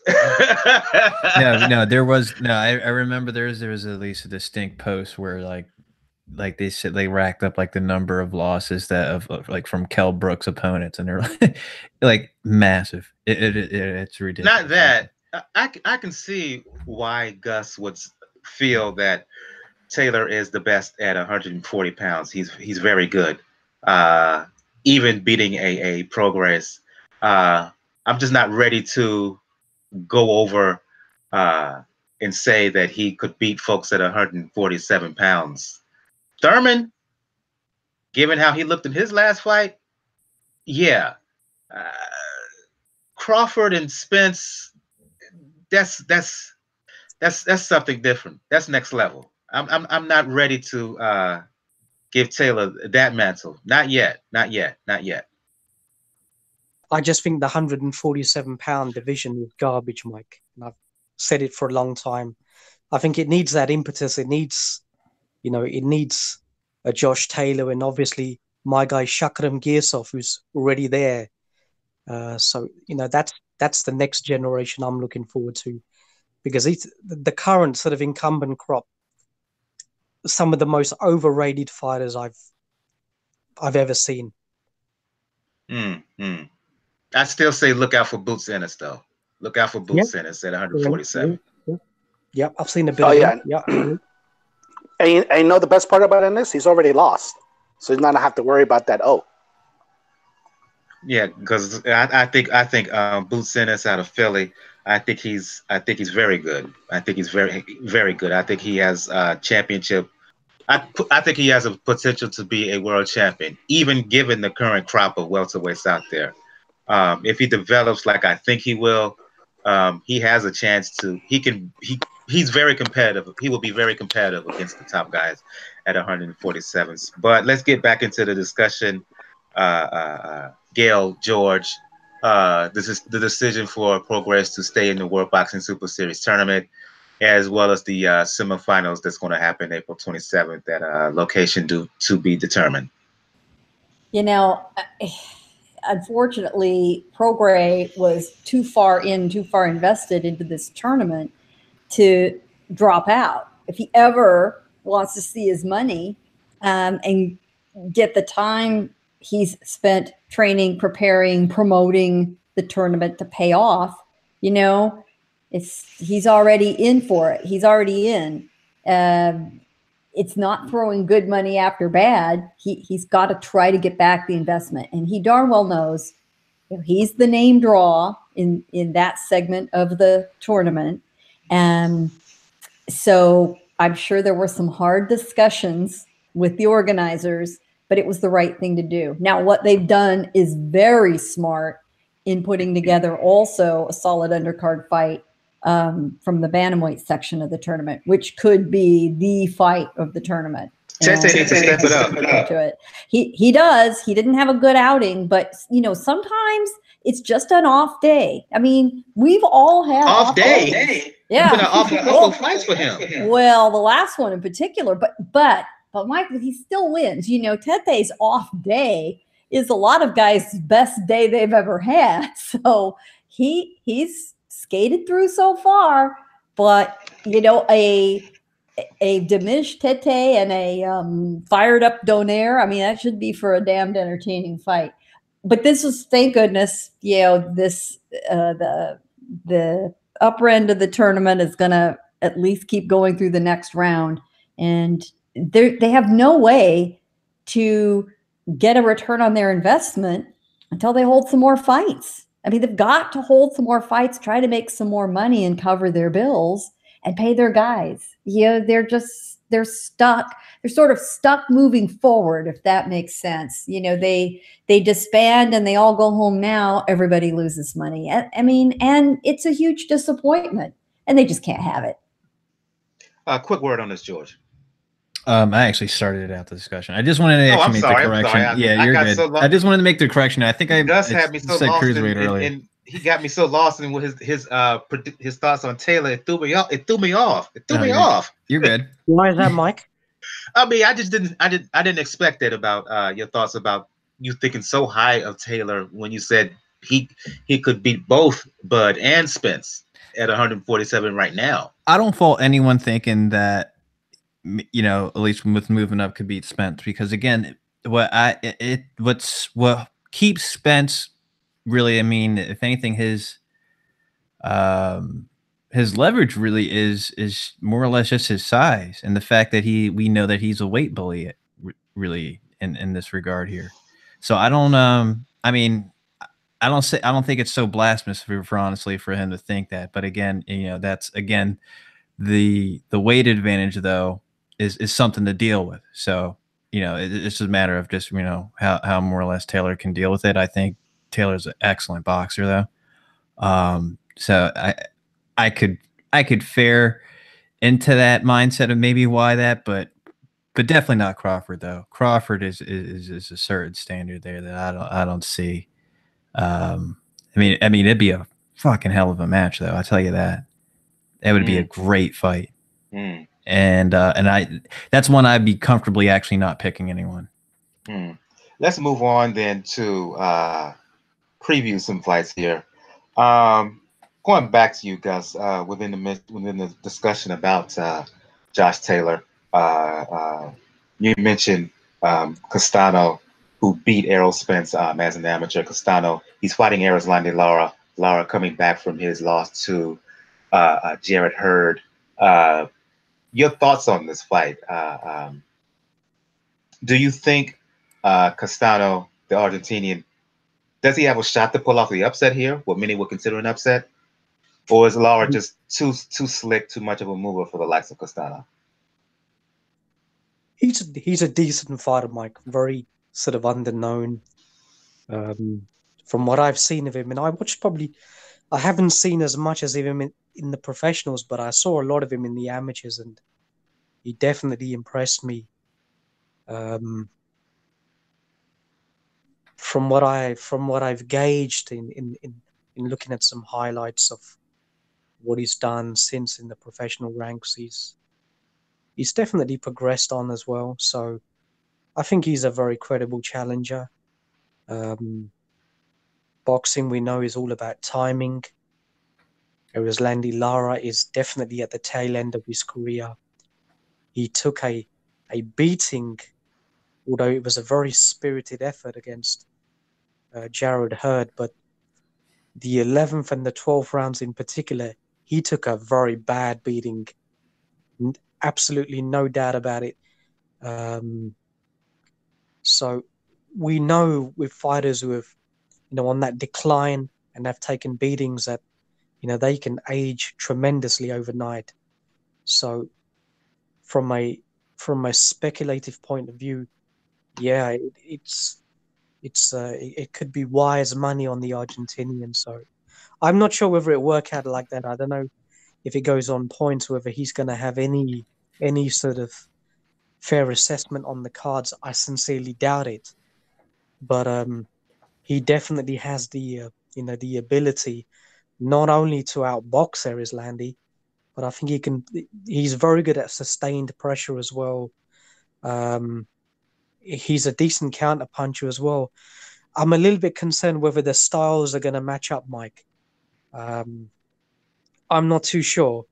Potential chance for a boring, kind of rugged, rough, hard to watch fight?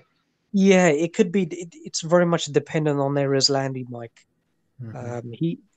His mindset and his strategy is what tends to dictate how a fight will play out. If he's very negative and he's looking pretty much to fight on the back foot, utilize a lot more lateral movement, then it's going to be difficult, for the Argentinian.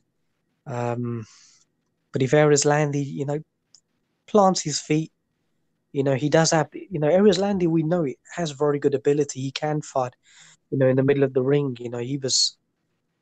He was very good in the early stages against Jarrett Hurd. He was landing with a lot of heavy shots. He was actually planting his feet, landing some beautiful counters and good straight left hands. It was a tremendous fight, that one. I went back and saw it the other day. Really, really good fight. I don't know, Mike. It's dependent on Lara. If he fights in the middle of the ring, then I think he'll lose. If he fights negatively on the back foot and laterally, he could eke out an ugly points decision victory. Going to go around to the rest of the panel here. Whoever wants to chime in, please do your thoughts on Castano versus Erislandy Lara. I found Castano actually be a pretty decent little fighter, actually. And much like us, I actually could see this possibly. I say at least this may be something that maybe want to be on at least an upset alert. Two things into consideration: an aging Erislandy Lara, to the fact that he did take the punishment that he did, at least toward the end of that.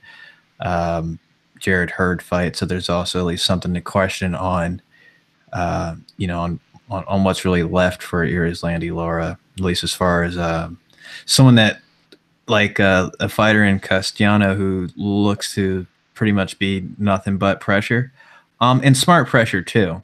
I noticed he actually has pretty good feet, in watching him and scouting him, and a pretty decent punch he likes to land a lot is at least his lead right hand. Usually just at least as he's, you know, just like subtly moving to the right, and that's famously known for the most effective punch to land on a southpaw. So again, I think you know, something you may just want to keep your eyes peeled on is, you know, it's possibly again something that may be an upset for the weekend.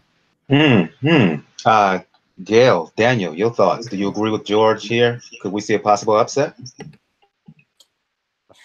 Boy, I'm not thinking it's too likely. If you look at Centenio's opponents, they don't exactly thrill you and chill you, set you on fire. I mean, the biggest name on his rosters, maybe Michelle Soro, maybe, and he only won a split decision. You know, he really has fought very limited opposition and in very limited venues. Yeah, he's been on some decent undercards.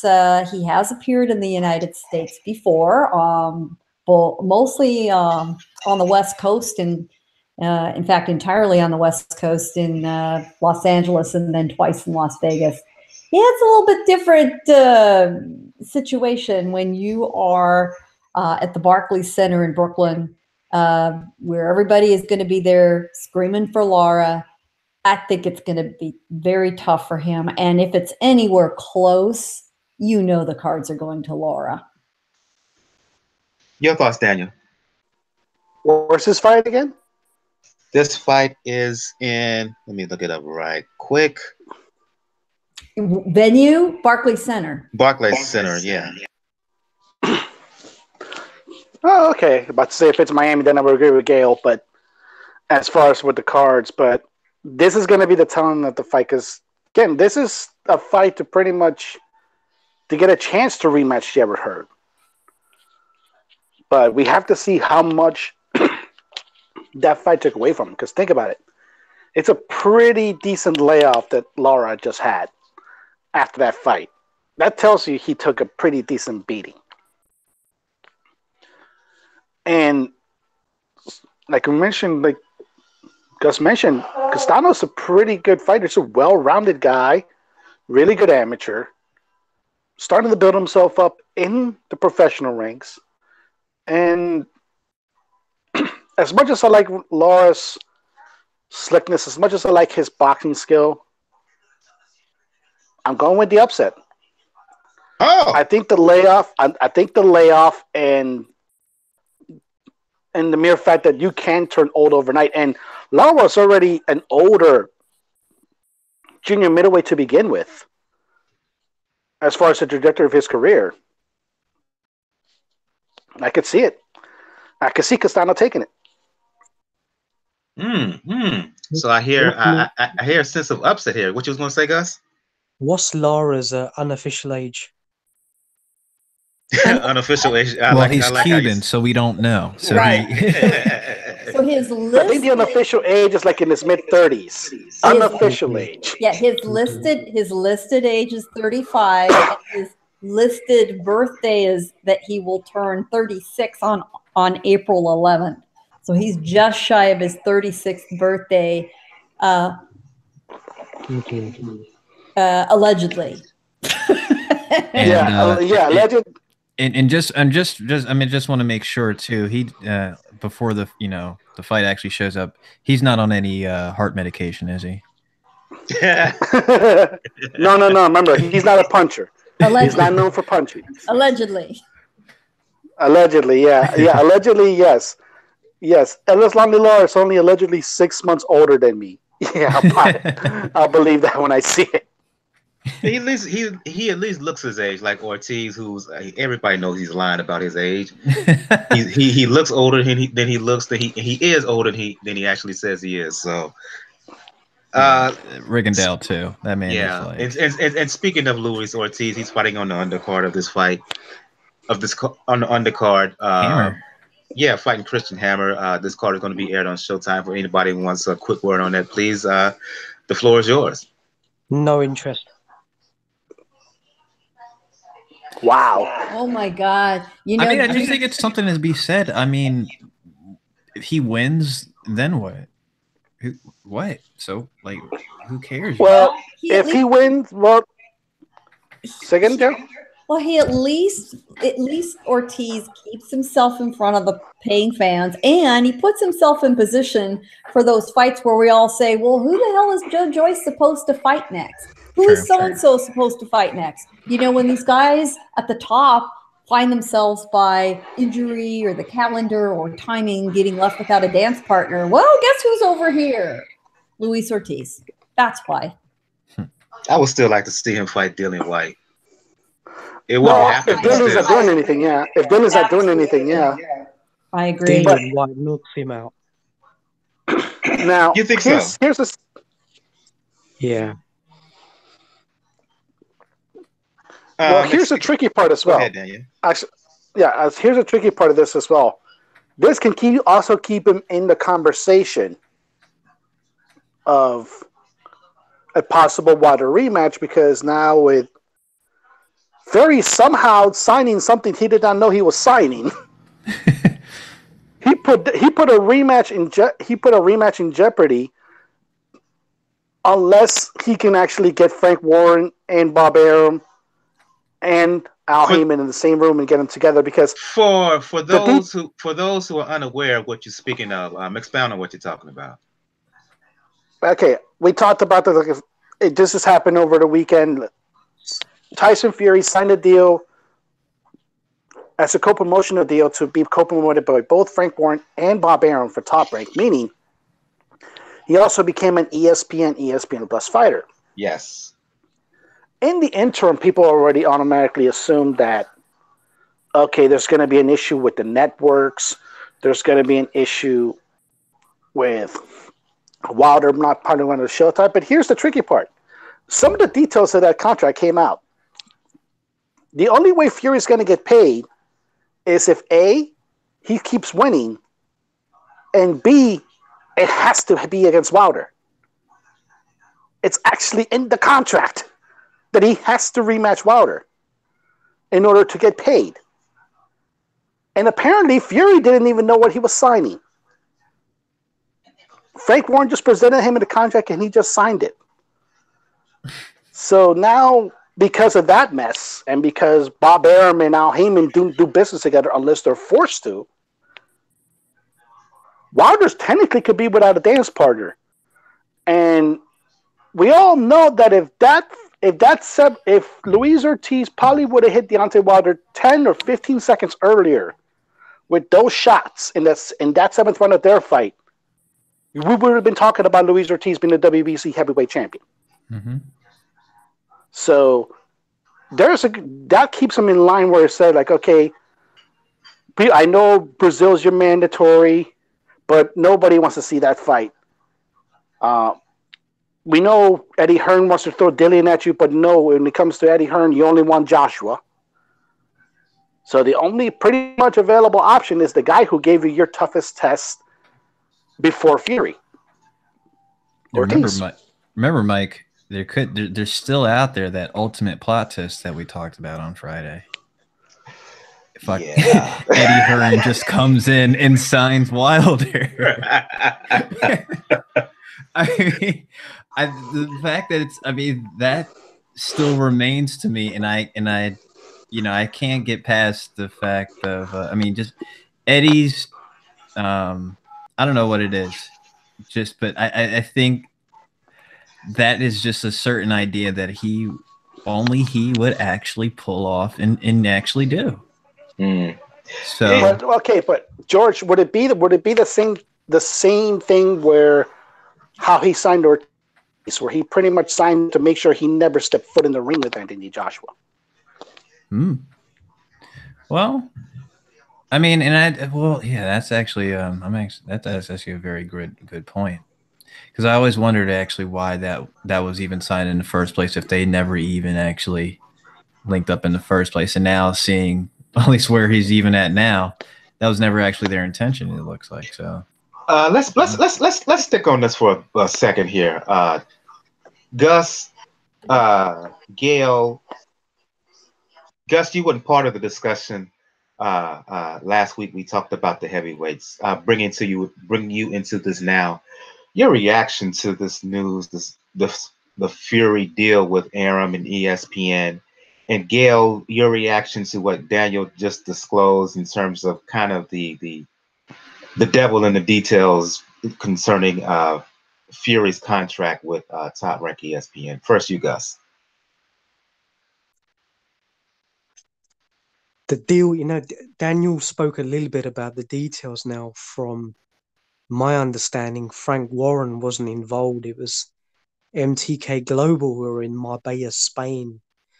They're the ones who negotiated directly with Bob Arum. So if there was any elements that Tyson was not versed and known in whatever conditions, then that's an issue between his management company and Tyson. But from his perspective, it's a fantastic deal.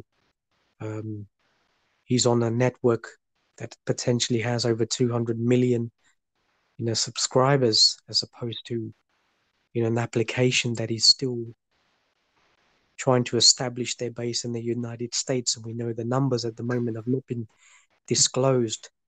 But DAZN's capital spending at the moment is like 16 times any of their global revenue.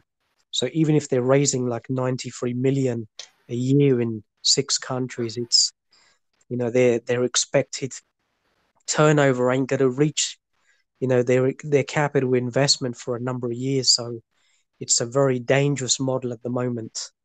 They're going to have to make sure that, they're going to need at least a massive sort of exponential rise in subscribers, especially in the United States. So we'll see whether they can get it.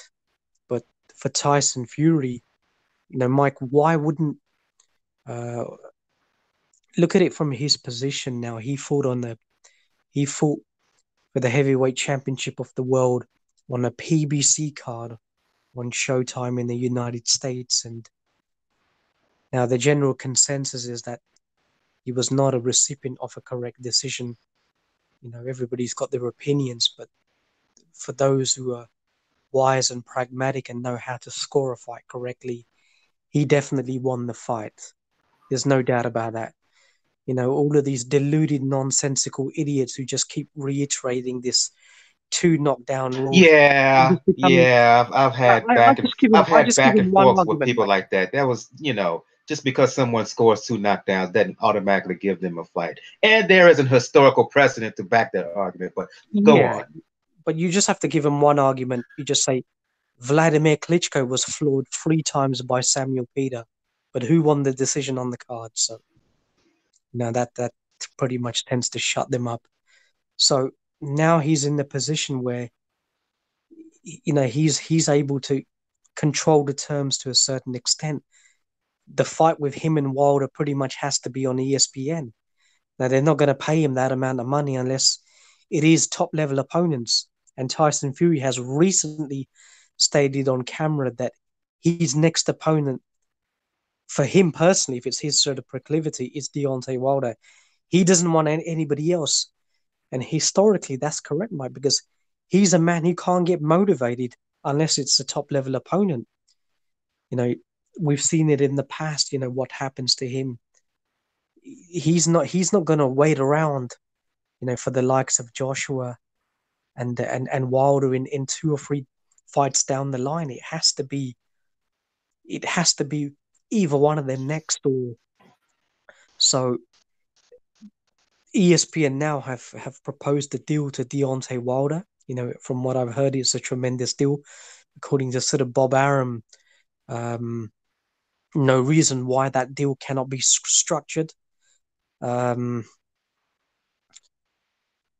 think I don't really see it being a problematic move, Mike. Deontay Wilder no fighter is under any direct contract with Showtime. You know, I've had an opportunity to look at Showtime's, you know, finances and it doesn't look, you know, it's not in the healthiest position, Mike. You know, their parent company might be okay, but in terms of what Showtime are doing over boxing, you know, it's no surprise that Al Heyman structured the deal with Fox Sports. Now, he was not going to have two masters for some particular reason, and we can see that Fox are taking all of the better cards, and the residuals that are garbage is now being left on Showtime. So it doesn't surprise me if their top athletes are now looking at alternative networks to try and secure long-term, you know, better deals. So Yeah, there was going to say he did let Danny Jacobs go. So Yeah, well, it's an interesting move going when you look at it from a standpoint of you can get money off certain this way. And we all knew that when ESPN made this deal with Top Rank, they were going to be in the pay-per-view business. So this has to be their launch of pay-per-view at proper at heavyweight. And like when I said last week, this was pretty much Bob Arum's ticket into the heavyweight sweepstakes, into the Joshua sweepstakes, because the ticket that he had before, Brian Jennings, got upset. So he had to get somebody. Now, what's going to be funny with Wilder is, yes, he does not have a formal deal with Showtime. And yes, he does not have a formal deal with Lou DiBella as a promoter. Like, his only allegiance is to Al Heyman. And that's going to be the issue. You're going to have to get Bob Arum and Al Heyman in a room together. And they have to say, we have to make this fight, because yes, it's not going to make the money that Floyd and Manny made. But at the same time, for Tyson Fury, it's the only way he can make money. And for Wilder, if you don't, granted, yeah, just mention Luis Ortiz as a possible opponent. If he doesn't rematch Fury, at least within the next two fights, you know that cloud's going to be over the head of people. You know people are going to bring up, oh, you're ducking Fury now because you know he beat you. Let's get Gail into this discussion. Your reaction to all that we talked about in the past few minutes, Gail. Well, we have had many situations not involving these fighters where there's an obvious fight ahead with contractual promotional roadblocks, and they eventually get made. But sometimes they don't get made on the fans' timeline. In this case, it's entirely possible. Heyman and Top Rank have worked together before, and they know the WBC has been mighty patient with Wilder, but they're only going to be patient so much longer. The WBC has told Wilder and his team they want to know what his intentions are by the close of business Wednesday. They've got about 48 more hours before they've got to tell him something. And that's the only leverage Wilder has, let's face it, is that belt. So they're going to have to make a decision. Now, the decision may be that they schedule a rematch in November and Fury gets his debut against somebody that can make him look a little better. And Top Rank's got all kinds of folks in the hopper. A Kubrat Pulev, an Oscar Rivas that we just mentioned. You know, there is discussion that Joseph Parker is currently in the mix, and New Zealand boxing and sports media is reporting this. So we'll need to keep an eye on that. So all of these things could happen without a big contract. But what no one should be surprised about is Showtime slightly edging away from some of these big long-term obligations. They've seen what happened to HBO and that model. Their model is not all that different. They've executed a lot better. They're in a better position to hang on a little longer, but for how much longer? Maybe not a lot more. We all see where this is going. And while Showtime has a little better product inventory right now, I just think they're a few years down the road behind HBO and they eventually get out of the business.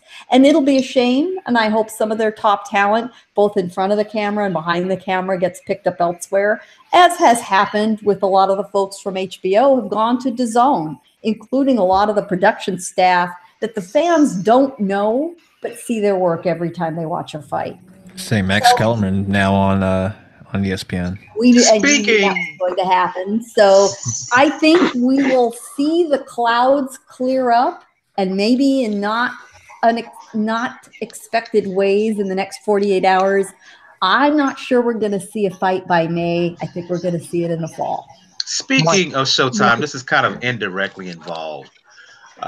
What do you think? And this is for anybody who was on Twitter, boxing Twitter. Ooh, yeah. What do you think of the back and forth between Steven Espinosa and Eddie Hearn that took place earlier today?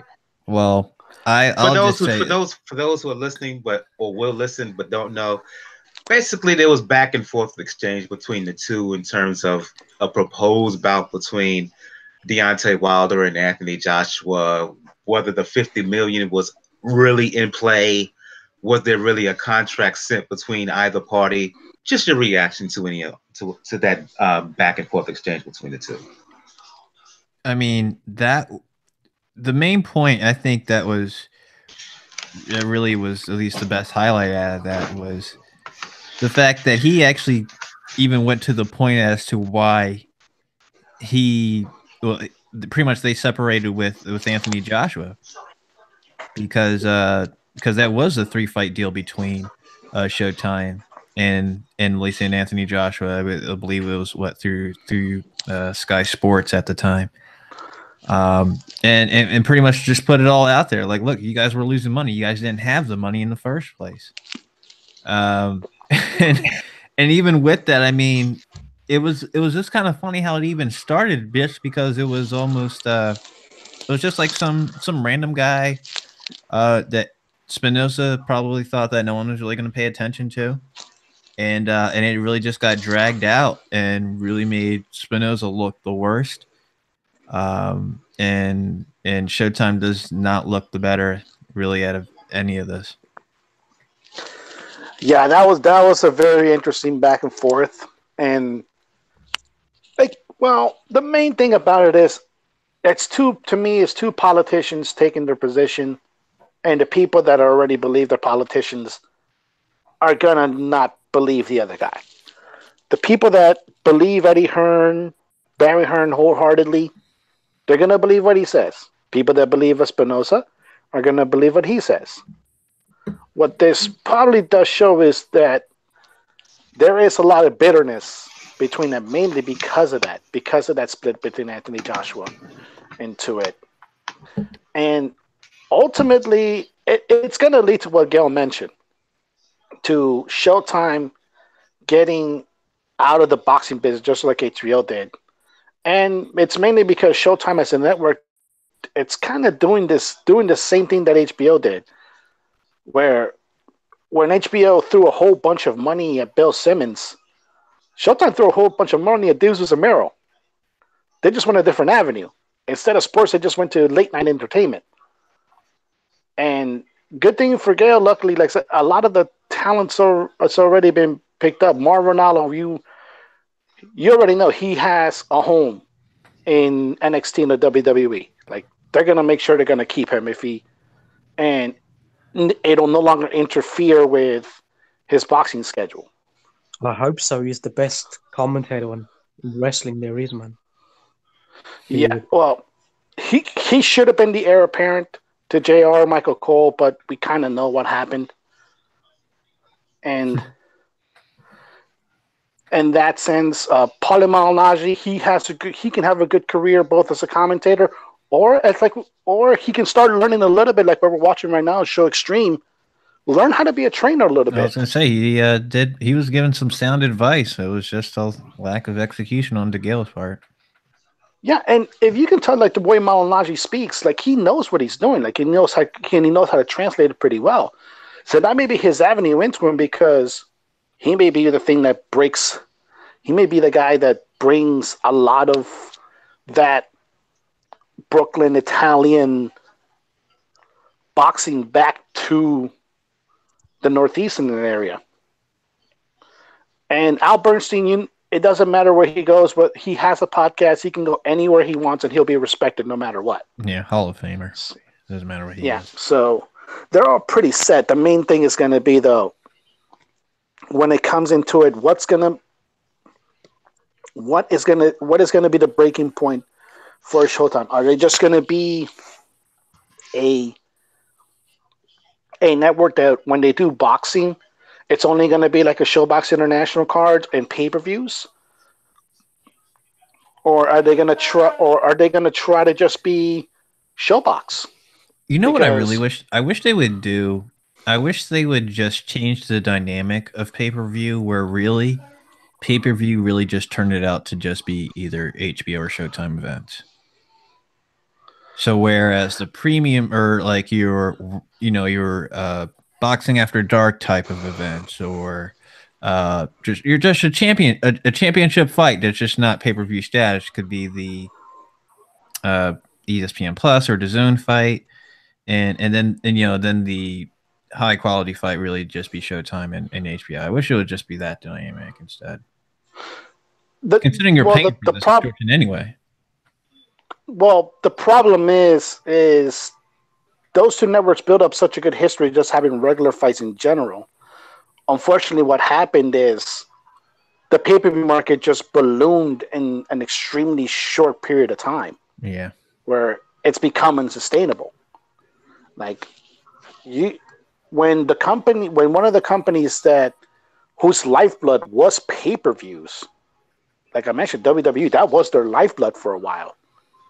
When they willfully stepped away from it, yes, you can still technically get WWE on pay-per-view.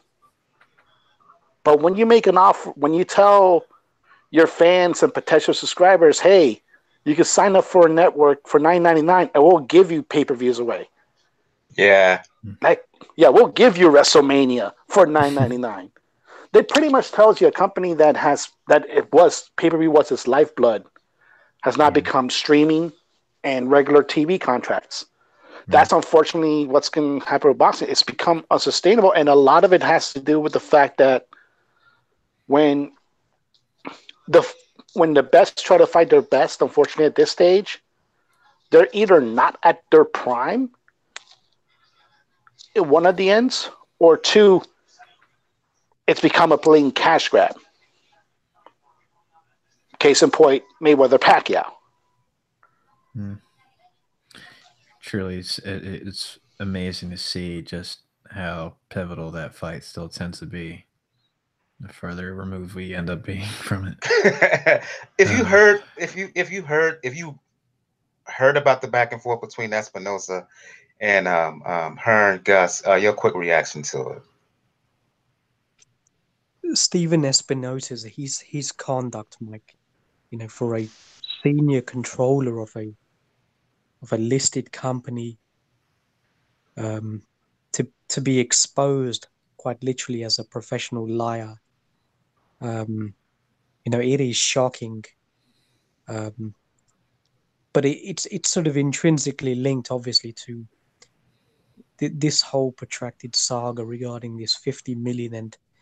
And doesn't it surprise you, Mike, how certain boxers and individuals still talk about it whenever there's, vitriol against Eddie Hearn or Anthony Joshua as to why, the fight hasn't happened. People have still not grasped, what this offer was or was not. Apparently, and it's extraordinary.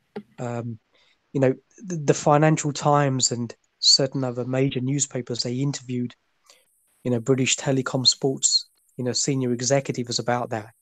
So all of these people who talk about, proof of funds were there, and people like Dillian White, who, when he traveled to the United States, was making, crazy sort of statements that, he's seen the offer, everybody's seen it.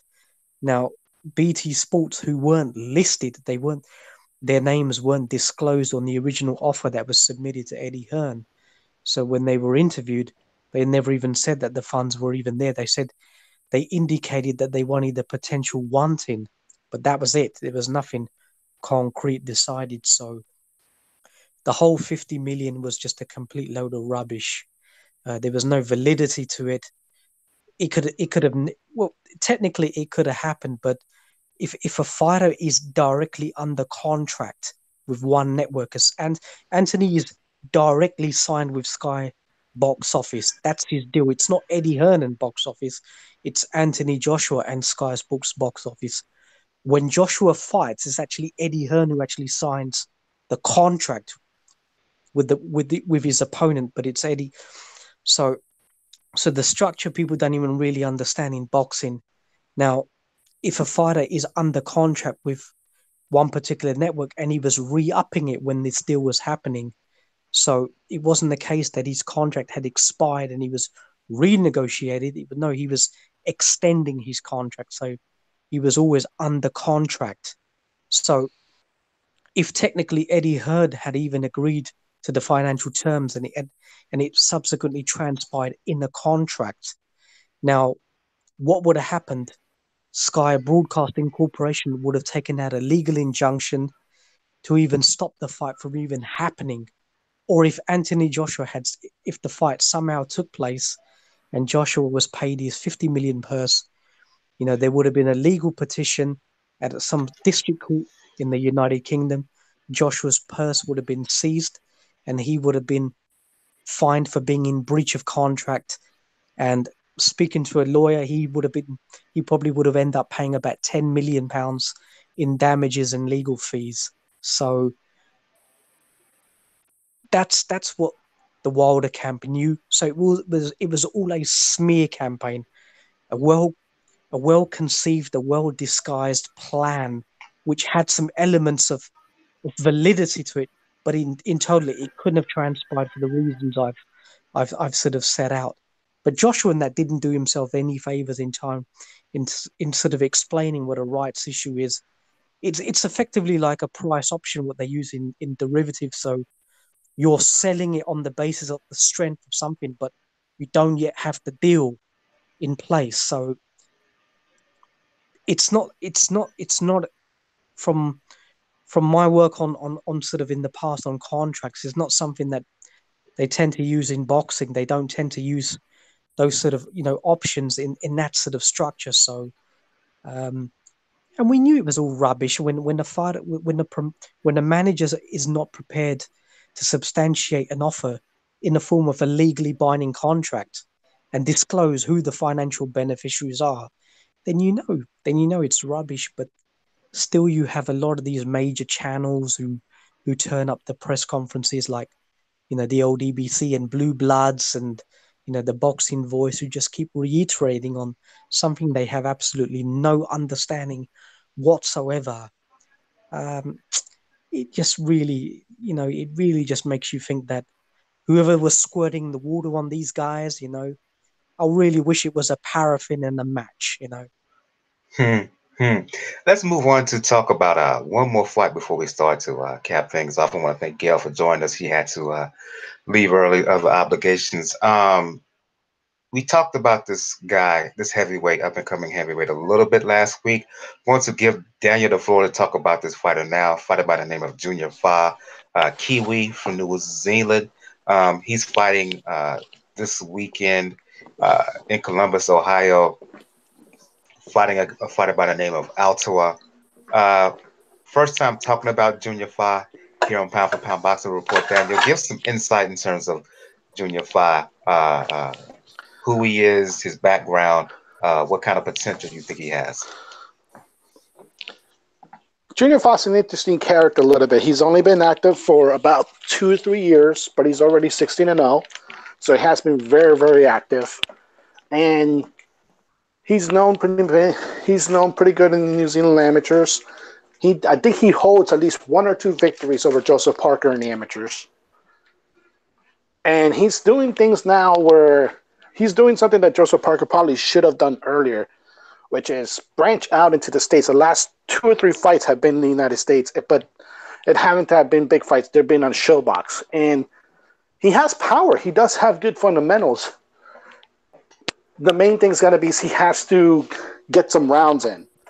As he's a good solid fighter. He has good fundamentals, but a lot of his victories have come early in knockout. Some of the latest fights have been decisions, but I think his last fight was a first-round knockout. So he's a pretty decent fighter. He has a good base in.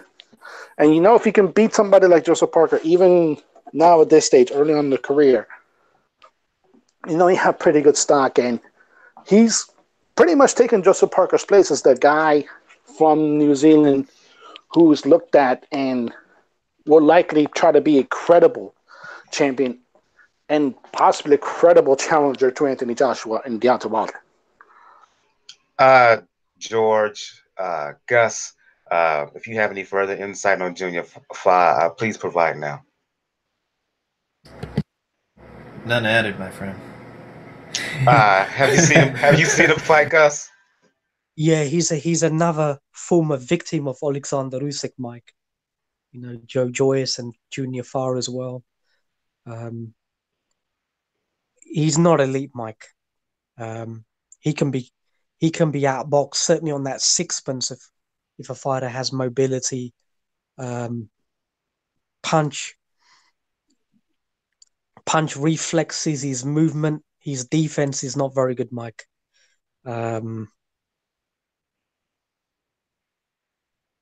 He may be a contender, but he's not gonna win any major belts, Mike. So again, Junior Fa is going to fight in Columbus, Ohio this weekend. I think we're going to start to shut the show down on that note. As I mentioned, Gail, she had to dip out early, other obligations. If you want to talk boxing, Dancing with the Stars, Game of Thrones, small business advice, you can check her out on Twitter. PR Pro San Diego. That's PR Pro San Diego on Twitter. You can also check out her work. She writes for Communities Digital News, does the boxing reporting for Communities Digital News. You can check her out. Check out her work there. COMMDIGI news.com. Again, that's COMMDIGI news.com. Communities Digital News.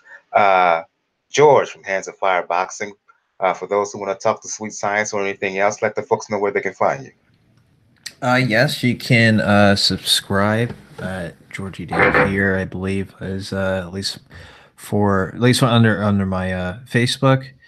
You can catch me again with the full title, George Ali Dampier, on Twitter, GOllie6 on Instagram, and just overall, any of my writing and work can be caught at realcombatmedia.com. I want to thank Fink for joining us in the chat, his questions and his commentary. Again, thanks for joining us live on YouTube. Go to you, Gus. It's been a few weeks since we've been on. For those who want to talk the Sweet Science, for those who want to talk music, since you write music reviews, let the folks know where they can hit you up. Yeah, thanks, Mike. Pleasure as always.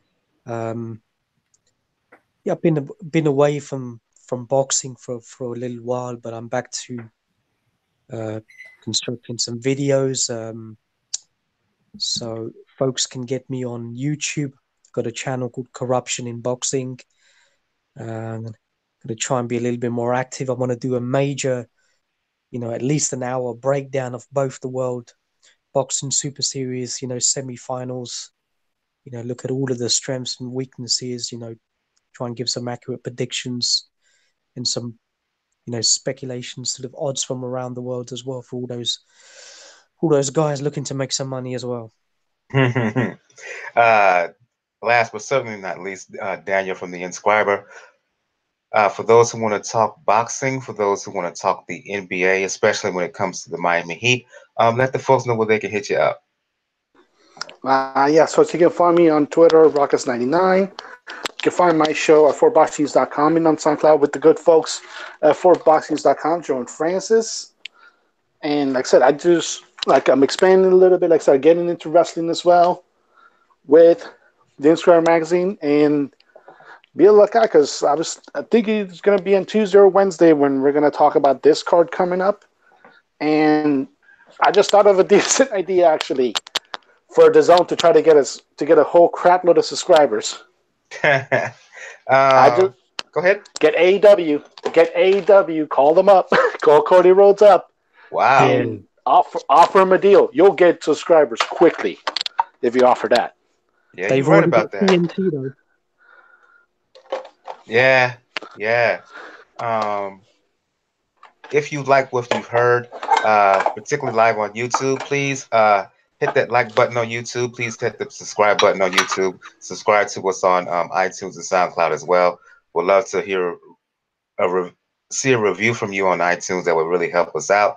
Uh, so yeah, and as I said before, if you want to check out all information regarding Pound for Pound Box Report, the podcast is the place to go. The blog page, excuse me, is the place to go to, p4pboxingreport.wordpress.com. Again, if you check the top right portion of the blog page, all our links on social media, all our links to where to find us on various platforms that carry podcasts, minus Spotify, and couple links where you can donate, Cashmere account, PayPal account. Let donation be the best nation. I don't care how much you give, 50 cents, $1, $2, $5. I don't care how much. If you have a little spare change, pocket change, please do us a solid and send a donation, Pound for Pound Box Report. If you want to check me out, talking boxing, talking music, talking fitness, you know what it is on Twitter, Brother JR at Brother JR76. On the next episode, we will do a recap of Castano and Lara, Luis Ortiz and Hammer, Junior Flott, his upcoming bout, and we'll do a preview of a London card. It's going to be happening on March 8th, going to be aired live on ESPN Plus. Two up and coming UK prospects, Daniel Dubois, who we mentioned earlier during the show. He's fighting in a 10-round heavyweight bout on the undercard. Anthony Yard, who I believe is still ranked #1 by the BO at light heavyweight. He's fighting in a light heavyweight contest. Also, we will do a preview of Sean Porter, who beat Danny Garcia for the WBC belt, vacant WBC belt. He's making his first title defense against mandatory challenger Yordis Ugas. Yeah, Ugas on the same night, March 9th. The Sean Porter bout will be live on Fox at Carson. That same night in Verona, New York, on a DAZN card, Dimitri Bivol, he's fighting Joe Smith. Maurice Hooker, who fought one of the fights of the year last year. He's making, I believe, his second title defense against a Haitian fighter by the name of LaPierre. Callum Johnson's fighting in a light heavyweight contest on that undercard. So we will talk about all of those bouts. So yeah, this has been episode 242 of Pound for Pound Box Report. For Gail, for George, for Gus, for Daniel. Again, thanks Fink for joining us in the live YouTube chat. I'm your host, Michael. We will see you guys next time. Everyone have a good evening. Good night.